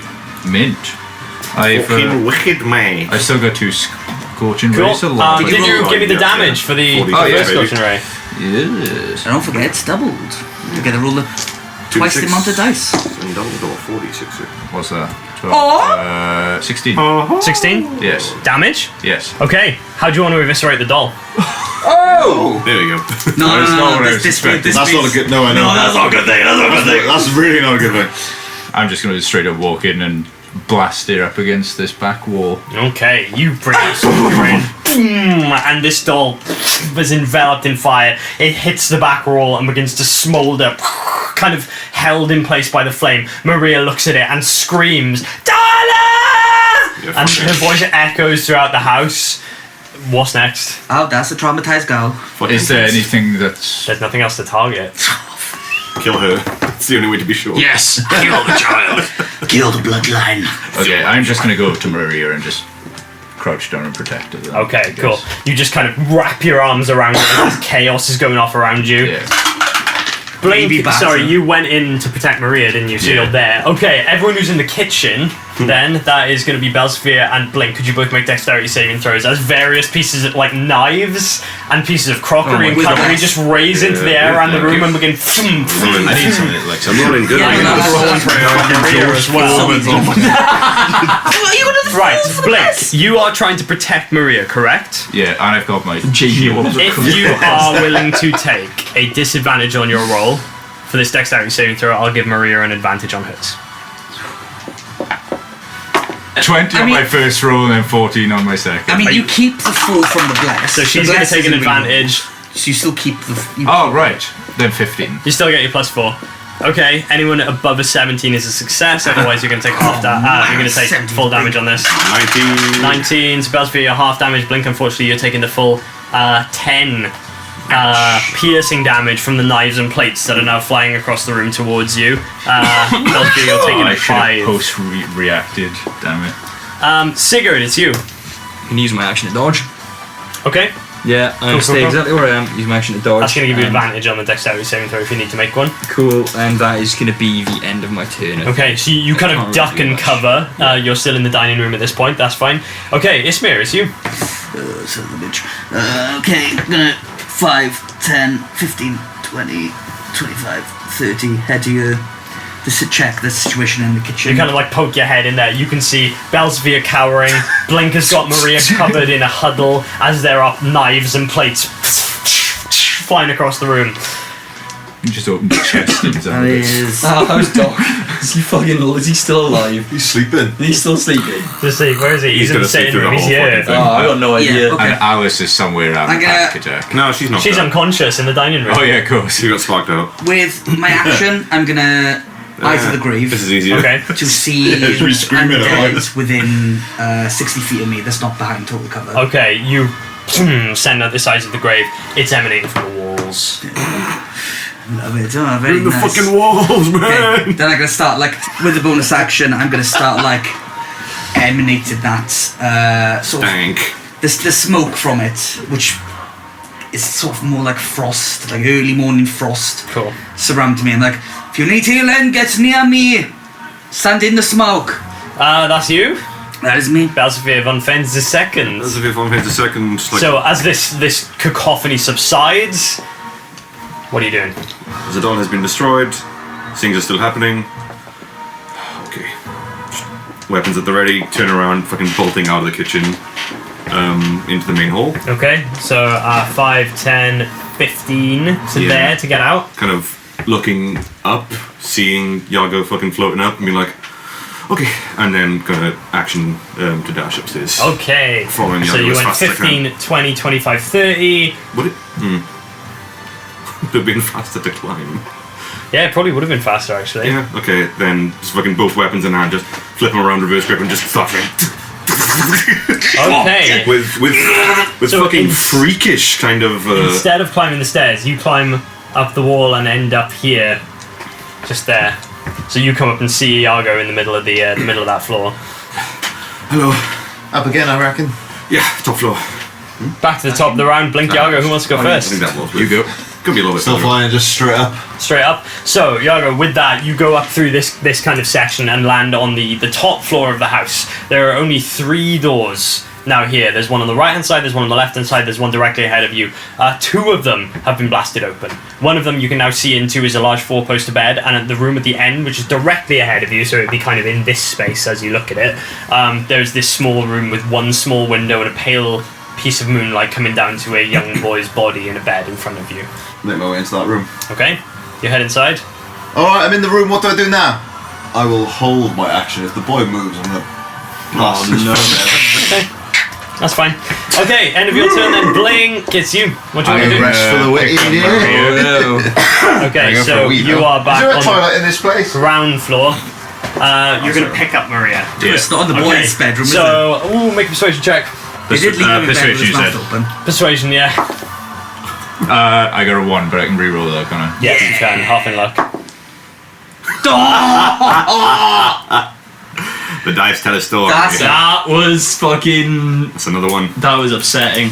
You try and pick her up, and she screams and recoils away from you. She is completely inconsolable at this moment. Yeah, you did destroy your favourite ever toy. You did, ever. yeah, you did just explode her That her favourite. now dead mother made for her. I'm going to go to the door. Ismir, you need to get Maria out of that room. If you want to just move me over to the door. Getting in front of Ismir. Yeah, Okay. I'm going to do that. Okay, legendary action. A knife comes up What was that? One of your fucking... and it's going to go towards you. Oh shit! Where did my dice go? Oh. I'm going to use a shield. Okay, that would have been a 15 to hit.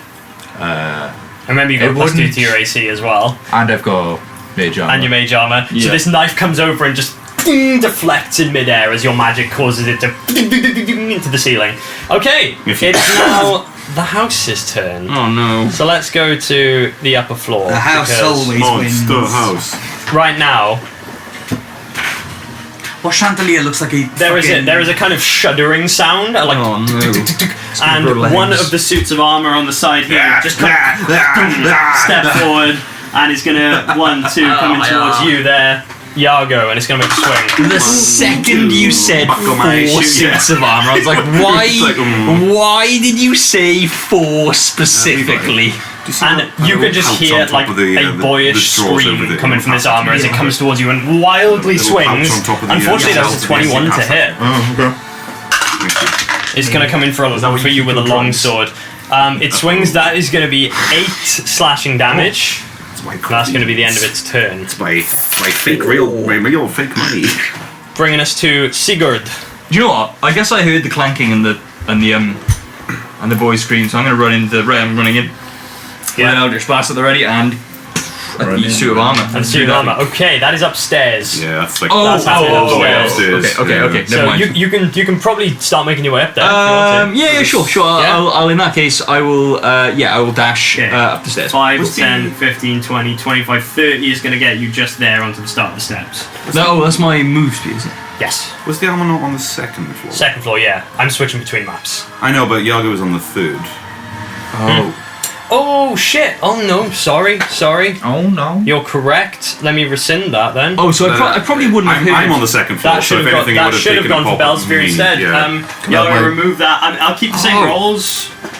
What was the roll? It would have. That was 21 to hit. Yeah, it would've hit. So yeah, it would have hit. And it was 7 slashing damage, if I remember rightly. It was 8 slashing. 8 slashing damage. So hang on. Sorry, my bad. I forgot. Yeah, that's cool. In I that case, apologise. That's where my I bad. am from there, I've used my movement to get to there. Can I use? Can I teleport 30 feet to the top of the stairs? You absolutely can. Yes, that Right, is fairly easy for you to do. And just you appear just there. You are now on the first floor, the first upstairs floor. I am going to grant myself 10 temporary hit points because I can't do it to anybody else. Oh no! That's not how that works. That's not how that works. It's not. You've got to roll the dice, brother. That was 8, so still good. the dice. And I am now going to shoot at the suit of armor, which Right, is there, which yes. is now attacking Belzefir. So yes, you can do that. Oh boy! So 23 to hit. 23 hits, absolutely. Lucky D. And it's going to hit for 5 force damage. 5 force damage. Okay. Baba Booey. Cool. The Eldritch Blast makes contact. The suit of armor to one side. You see one of the arms clatters to the ground. The other one is still holding this long sword, which it swings wildly towards Belzefir with no grace, no kind of like style to it. It's Yeah. just wild swinging, like a child. Like a child. Like a child holding a wooden sword. Oh, buddy. That is bringing us then to Ismir. We are back on the ground floor for you. Cool. You, at the start of my turn, will get... And I get 1 healing. Oh, mid. Ismir, it's your turn. That's forgetting Can the, you no, please... No, God, no. Can you make an investigation check? I would rather... Or a religion check, whichever is Right, preferable. no, no. I'll go for religion. You get I'll go for some. religion. It's okay. 15. 15. Okay. I would say, with your clerical knowledge, giving you a little insight on this, there's nothing to fight here. This is you versus the environment. there's no target for you to assault. And since the doll died, you can see that. You can take the rest of your turn as you want, but you've got that knowledge. As I'm running up the stairs, I'm gonna say to you, I can't protect her. I've got to do something else. It's fine, I've just realised. 5, 10. 10. Yeah, he's at top stairs. 15, 20, 25, 30, and then I'm gonna keep dashing. Ismir getting about halfway up the steps with that first move, and then you dash. Yeah, I'm gonna dash. 30, 35, 40, 45, 50, 55. bringing you to the first floor, where you arrive there at the top of the steps. Okay, yeah, I can't go any further. No, you run into the back of Sigurd, who stood at the top of the steps. And you can see this suit of armour just wildly swinging a sword at Belzefir. Speaking of Belzefir, Belzefir, well, I'm being attacked by armour, so I'm going to attack the armour. very good. Show me potato salad. That's 11 to hit. Oh, but I am blessed. Doesn't hit it. What? It does or doesn't? 15? 15 hits. Yay! Big blast. It is plate armour, however, it is just... there is nothing defensive about what it's doing, so it's not hard for you to get a hit in. That would be a huge 4 damage. 4 damage? boy. Okay. But then I follow up You kind of glance your sword off it. in the same slash, bring the dagger around that he's holding in his other hand. Cool. Using the Vex property Very nice. to do it essentially for free. Nice. Oh! Yes, very good. And Weapon mastery. Because I hit it with the short sword, I get advantage on my next melee attack. 14. 14 hits. Hey! Cool. And then I think that would just be a flat D4. Again, it's not doing anything defensive. Yeah. And then 3 more damage. 3 more damage. Okay, again, your dagger now comes in and glances it. It cuts a leather strap and like another section of the plate mail just hits the ground. It's now advancing towards you with like an empty chest cavity, 1 intact arm, and swinging this sword still. I will then use a bonus action to second wind. Oh, okay, very nice. Get a little heal. So, with that, then top of the round, either Blink or Yaga, whoever wants to go next. You go. Yaga, you're on the second floor. You are now stood in what you'd assume to be Roderick's room, looking upon his very small body lying in this bed, which has been repaired with wax. The room stinks of decay mixed with this floral aroma of flowers.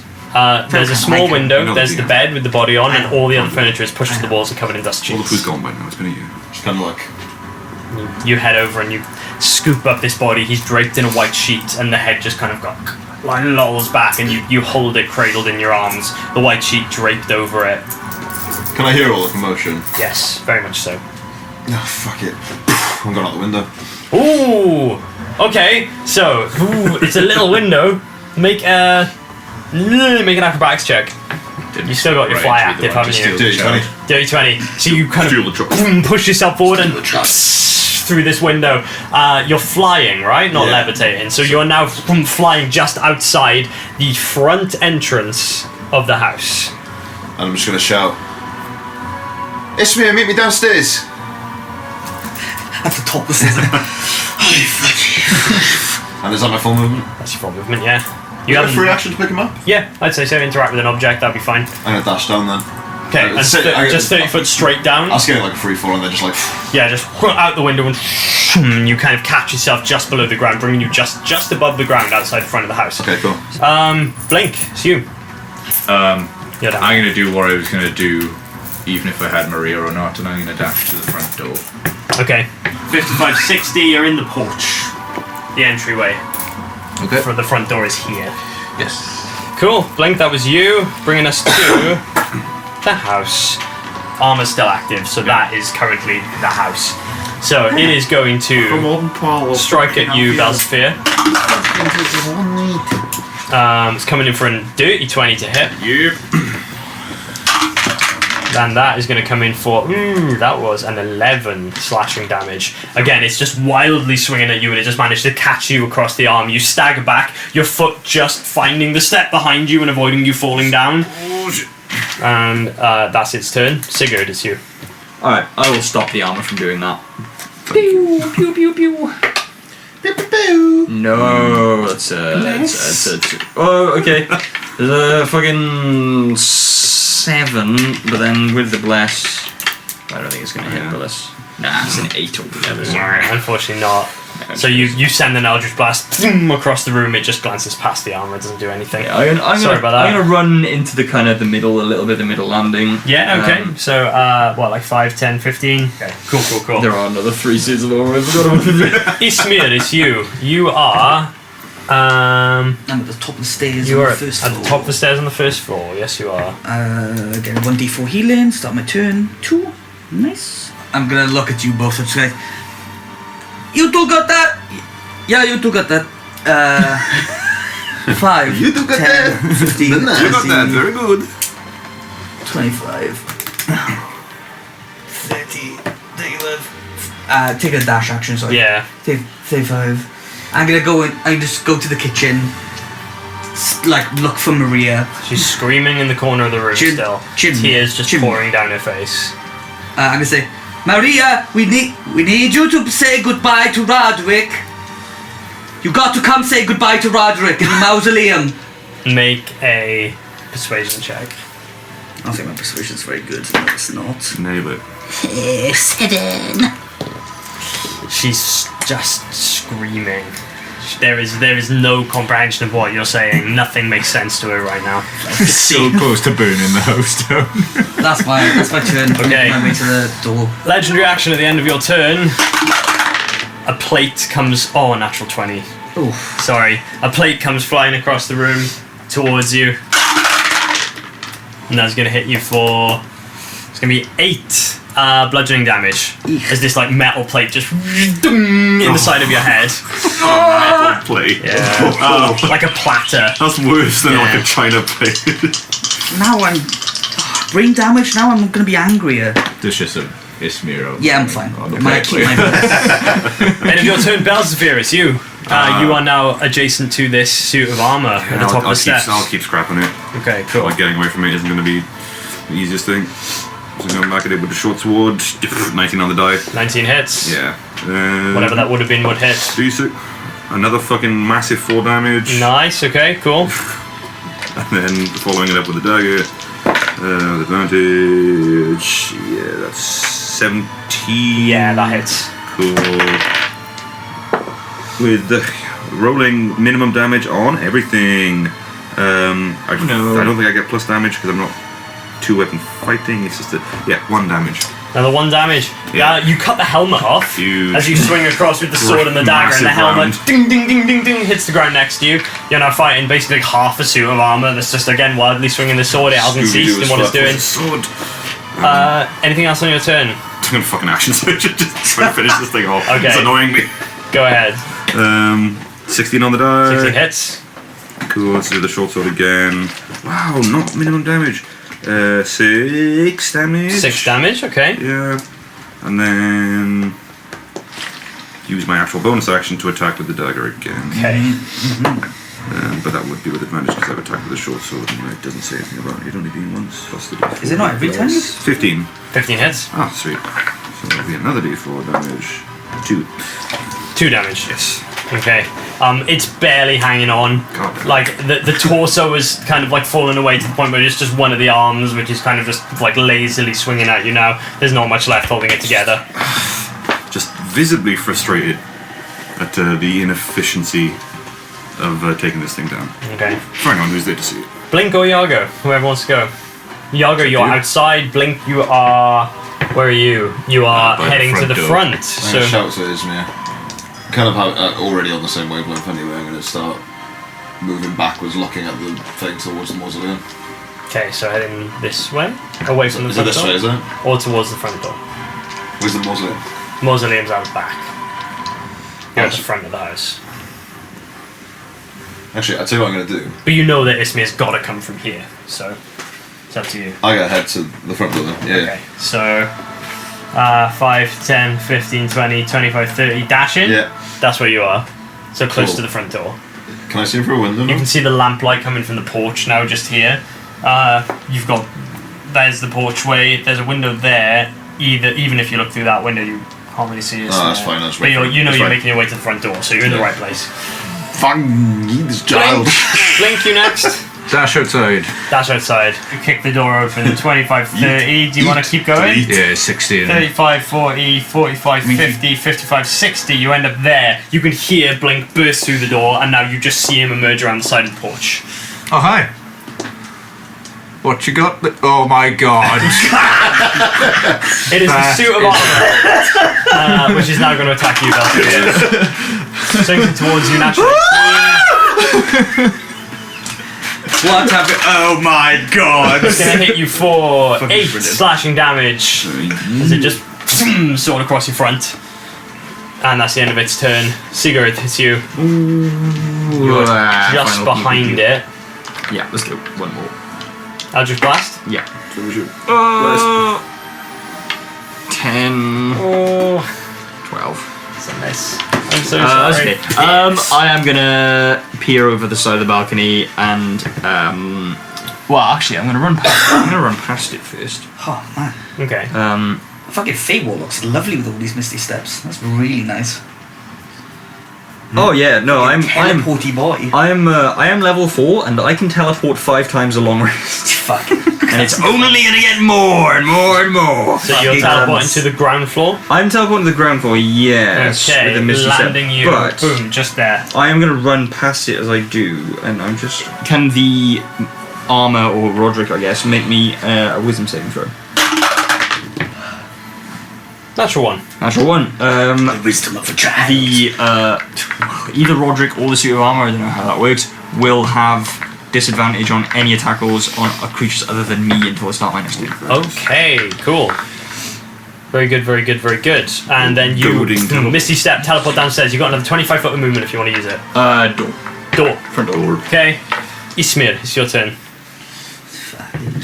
5, 10, 15, 20, 25, 30. I can't see anybody. Action dash. 35, 40, 45, 50, Door's already open. 55, 60. Action dash. Action dash. Action Okay, dash. any bonus actions, or is that you? No, I ain't got any bonus action. Best of fears. That's the fear. Seeing that Sigurd has left, it's like, fuck.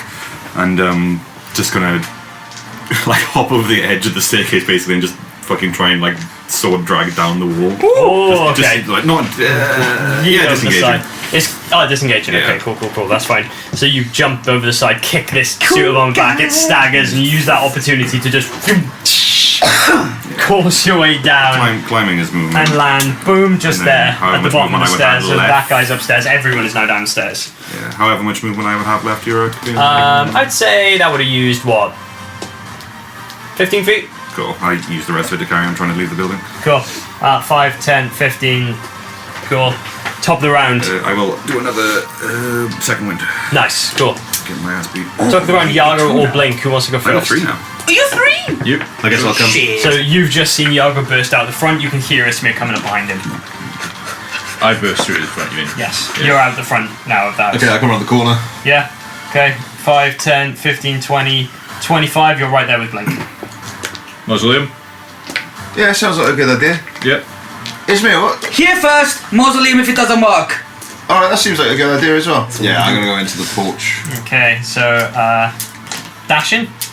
Yeah. Cool. Right, Yeah. Is it worth us just doing that at the same time then? Because we're just going to do the Yes. same Yeah. thing? Sure. If you're both doing it, we can do that on the same. Love a shared initiative. Lovely. Oh, should I put him down or do you want him? Ooh, okay, yeah, you're all in the porchway there. You're holding this body. Ismir, you're in the doorway. You've just seen Blink and Yago come around the corner, and Yago's holding the body of this child. It's the house. When the house has a turn. I've been waiting for this. Could the two of you who are in that room please make a dexterity saving throw as you're running through this hall, and you just hear a. And the chandelier Don't forget your that hangs in the blessings. center Don't of the forget your room blessings. Been really good on the begins to fall into the center of the room. I think I'm getting my ass I splattered think again. I'm getting Wile E. Coyote. Yeah. Does heroic inspiration come into play with this? You can re-roll a d20 with Yeah, do you know heroic what, I inspiration, can't. yeah. So the bless sucks, but I am going to re-roll. Hey, you took that back. Mine's for a grand total of 8. 8. Yeah, it's a 10 for me. Oh dear, that's 2 fails. As this large chandelier just comes crashing down into the centre of the room. In slow motion, the two of you kind of try to dive out of the way, and it just comes down on top of you. I'm so sorry. That's okay. Okay, what have we got? 10. That is going to be 16 bludgeoning damage. As this chandelier comes crashing down on top of you, as pieces of glass go flying in all directions, the candles that were on top of it kind of burst up into flame and then all just go out. The room is plunged into darkness as you're both buried under the rubble of this thing. And that is now Sigurd's turn. What do you want to do? I'm going to get myself up and Cool, so use 50 foot get use up. my remaining 15 get feet up. to get through there. 5, 10, 15.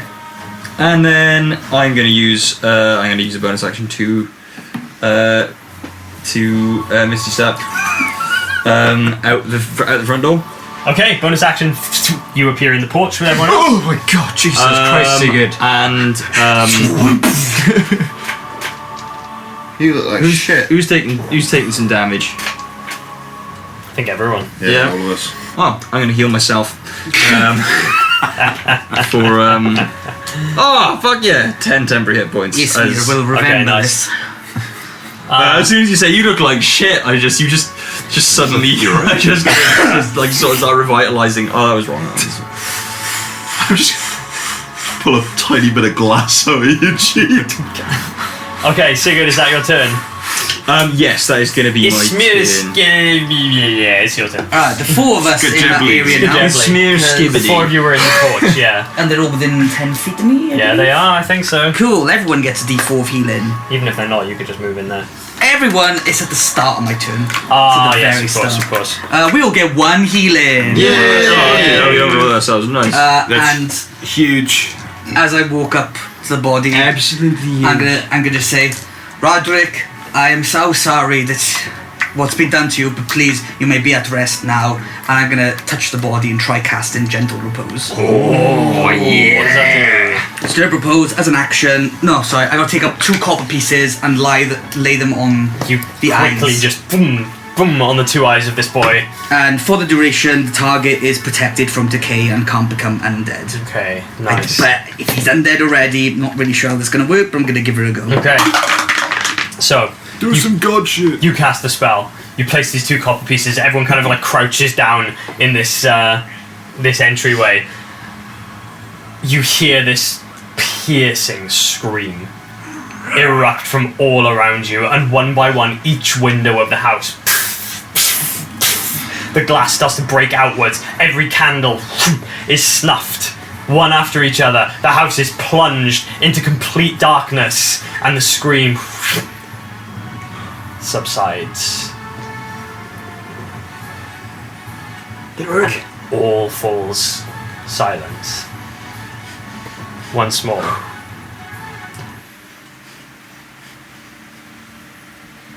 I think it worked. Gonna Eyes of the Dead again to check if the house is still fucking crazy with undead energy. Cast your eyes out. Where's Belsby? It emanates out from you. You can just hear the sound of like Belsifier's groans and the sound of shifting glass coming from inside. And as pieces of glass fall around, your eyes of the grave go out. And the undead energy that was emanating from the walls is no longer there. Instead, in the doorway of the house, there's one concentrated mote of energy. Just behind you, and as you catch it, you turn around. It's just in the porchway. And with your eyes of the grave, you can see it. Floating there in front of you, just a small, glowing orb. Gently drifting. And it starts to come towards you very, very slowly. And it stops.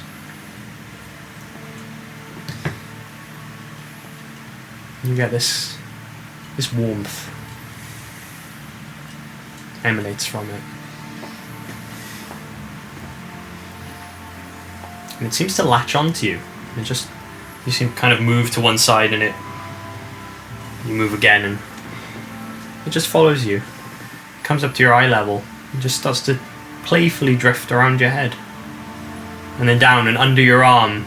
And you get the sense that it is playing. That's what it's doing.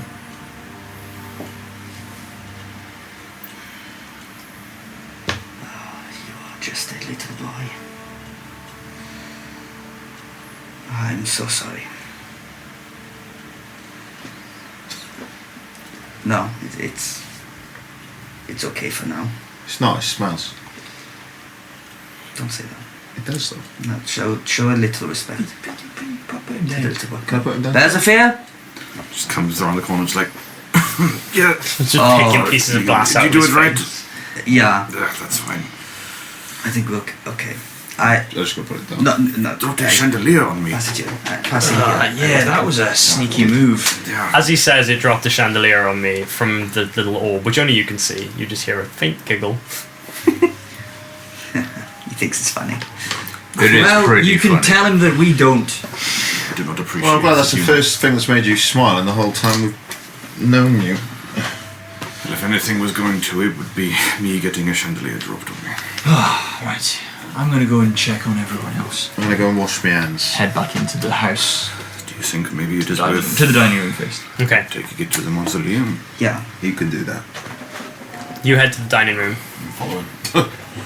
and there is the unconscious body of Alice, the unconscious body of Farley, and cowering in the back of the room, just like, but no, not the back of the room, behind the table, like under the table, is Thormund, who just kind of like peeks out from under the tablecloth. He's like, "What the fuck was that?" Well, Thormund, I think what that was the soul of poor young Roderick had possessed the house. Oh, I suppose that makes sense. Yeah, it does. It makes a lot of sense, doesn't it? It makes an awful lot of sense. Just comes coming out from under the table and like dusts himself off.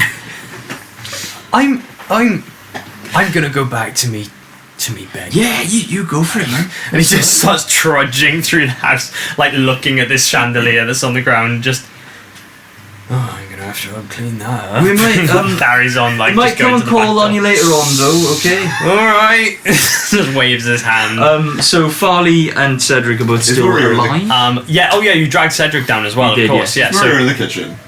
So Maria was still in the kitchen. So I've gone in there to wash my hands.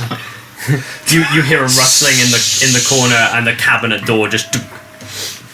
Oh, you're right, love.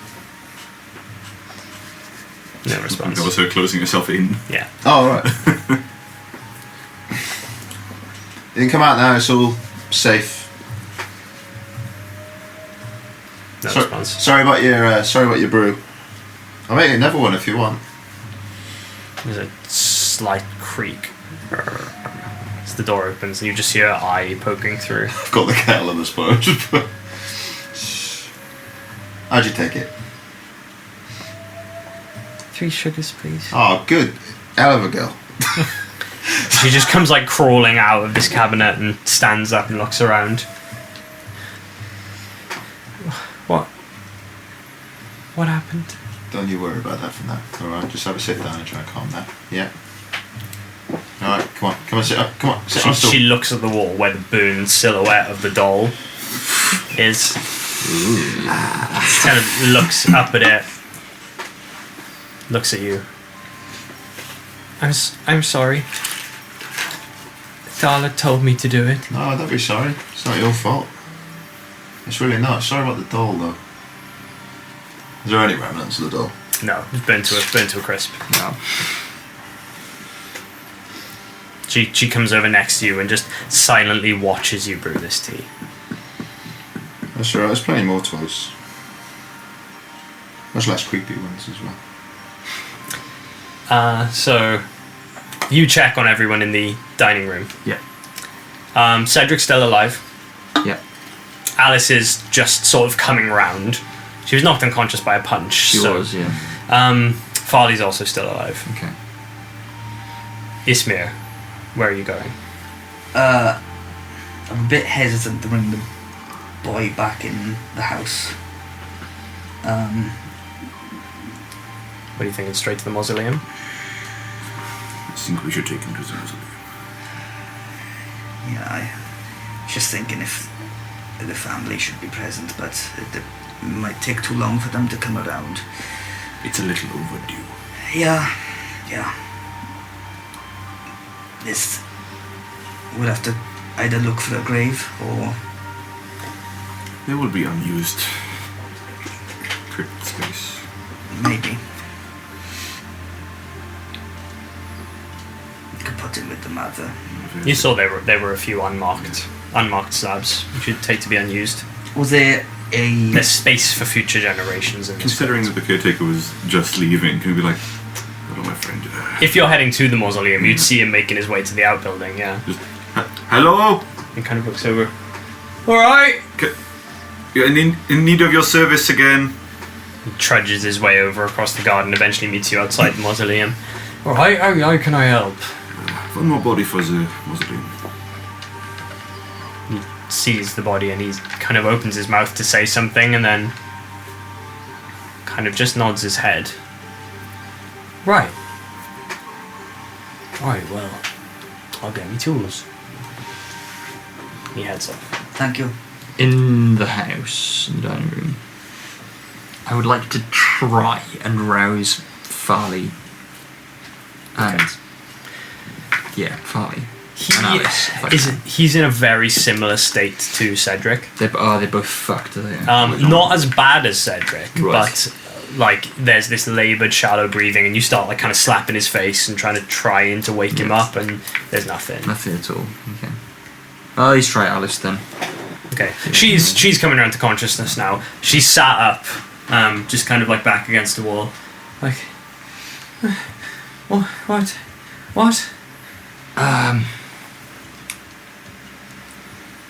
Soul of Roderick, young Roderick, had possessed the house. She just puts her head back against the wall and kind of closes her eyes. Did you know anything about it? There was a room that Lady Rosalie kept locked. I always had a feeling. Yeah. Well, Ismir and the others have taken the boy's body to the mausoleum to go and get it buried, so I was hoping I could wake these two up. Looks. What's wrong with them? Well, I think Roderick just wanted his family back, so he got Maria to poison them all because he was able to possess her. Is my thinking. Iago caught her in the kitchen drinking a cup of tea. Before it all kicked off. She kind of like looks across the room and she stands and she heads over to Cedric and she crouches down and starts like feeling his forehead. He's warm. He brushes the hair out of his face. Yeah, they're not doing great. I don't think they're gonna die, but they're not doing great. Do you think that your cleric friend, do you think he can... Yeah, he'll be able to help them. He's the reason they're alive now, to be honest. You see tears start to fall down her face and she kind of like leans over the body and you see some tears begin to fall. And you guys outside the mausoleum. Eventually Thorman joins you again and the three of you head down the steps. Blink, are you with them as well? Yeah. Oh, the four of you then. Head down the steps and into the crypt where he removes one of the unmarked plaques from an empty section of the crypt. Oh dear Roderick. Come on. We gotta place the body gingerly on there. Lay him in and kind of push the body back into the section. Thorman stands back. Oh, over to you. Do you know if the family would have any powdered silver? available. I can find some. It's not for me to steal. It's to put the boy to rest. He heads off. I'd say probably within about 15 minutes or so he comes back with a 25 gold's worth. I would have told him before he went as well. Comes back with like a silver candlestick and some tools. And he kind of begins like just hammering this thing away. It takes him a little while, Yeah, that's one way to do it. but eventually you'd come up with enough powdered silver, or at least crushed silver, flakes of silver to perform this. Cool. I will. With that powder, I will perform the hour-long ceremony to also give a funeral rite to the body. To Roderick. To Roderick. Okay. What's everyone else doing in that time? Well, I'm waiting for any steering at all after about sort of half an hour from the two guys. Eventually Farley begins to come round, but he is very, very delirious when he does.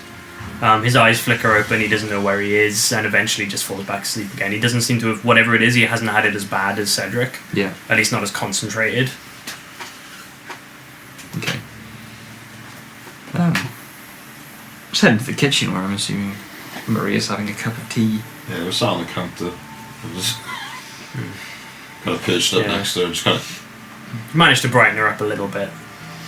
She's kind of just confused, and is trying to recollect what's happened over the last couple of days, because her memory doesn't seem to be there. And it's just kind of asking you a lot of questions, and you're realizing that there were going to be some awkward, difficult answers to give her. Hey, listen, Maria. I won't bore you with the details, but everything that happened here this evening was because your little brother wasn't said goodbye to properly. Not that. And you're too young you weren't born, but about 10, how long was it, 20 years? The start of the start of campaign 1. Yeah, like 18. 18 years. Yeah. About sort of 18, 20 years ago, there are a lot of bad things happening in this country, and I've got 2 big brothers. I had 2 big brothers. One of them's still alive, powered through spite and grumpiness. And the other one, well, he went away.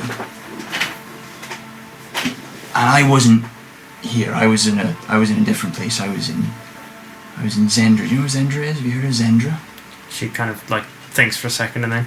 It was far away Yeah. over the sea. Yeah. And I wasn't able to say goodbye to him properly. And I would have liked to have done that. Because it wouldn't just have given me peace, but I feel like it probably would have given him a little bit of peace as well. So would you mind coming with me to go and say goodbye to your brother properly? Sounds good. Well, finish your tea and then we'll go when you're ready. She kind of drains the last of the cup and hops down off the counter and comes over towards you and kind of hangs really close behind you as you walk. I stretch a hand and lead her out. She grasps up and holds it. And as you're heading to the back door, she kind of stops and says, "Oh, one sec." Alright. She teeters across the room. She reaches up to the mantelpiece and she reaches up for one of the vases of flowers that are up there. And she grabs and takes in her hand and then comes up next to you and grabs your hand. Okay. Yellow flowers, nice.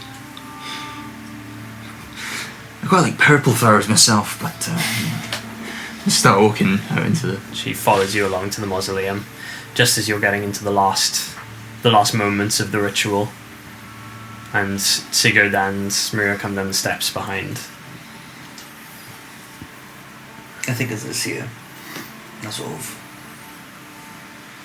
look to you, nod to you, and then hold up my hand to her, sort of beckoning to take my hand.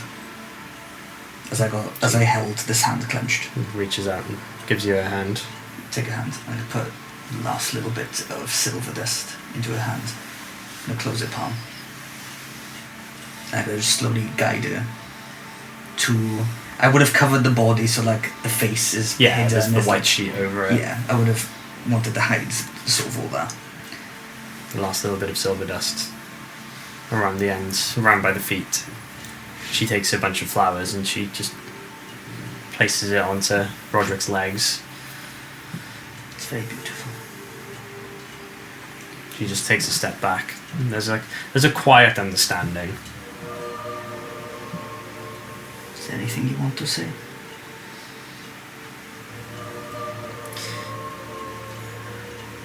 He's just sleeping.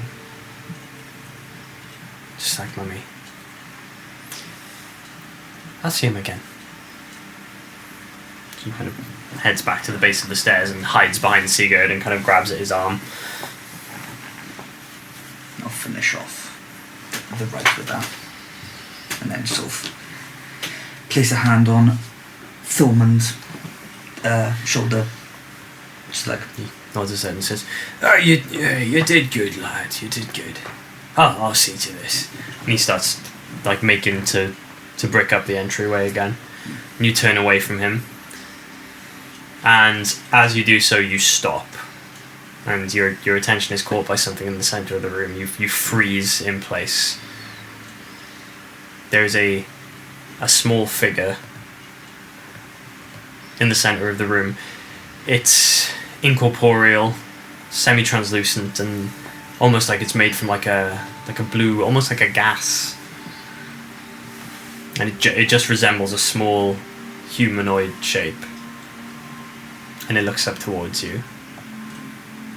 And then next to it, sort of stepping out of nothingness, a second figure appears.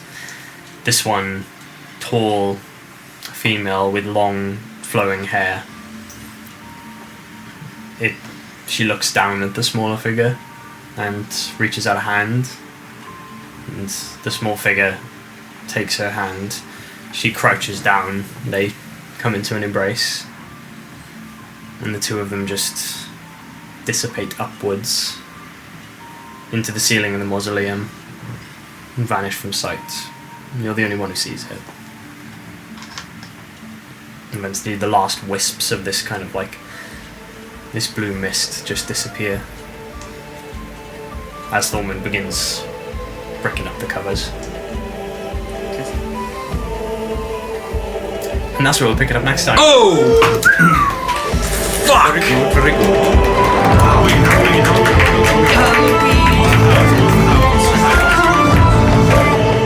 You have been listening to the Chronicles of Advaris. Thank you for joining us.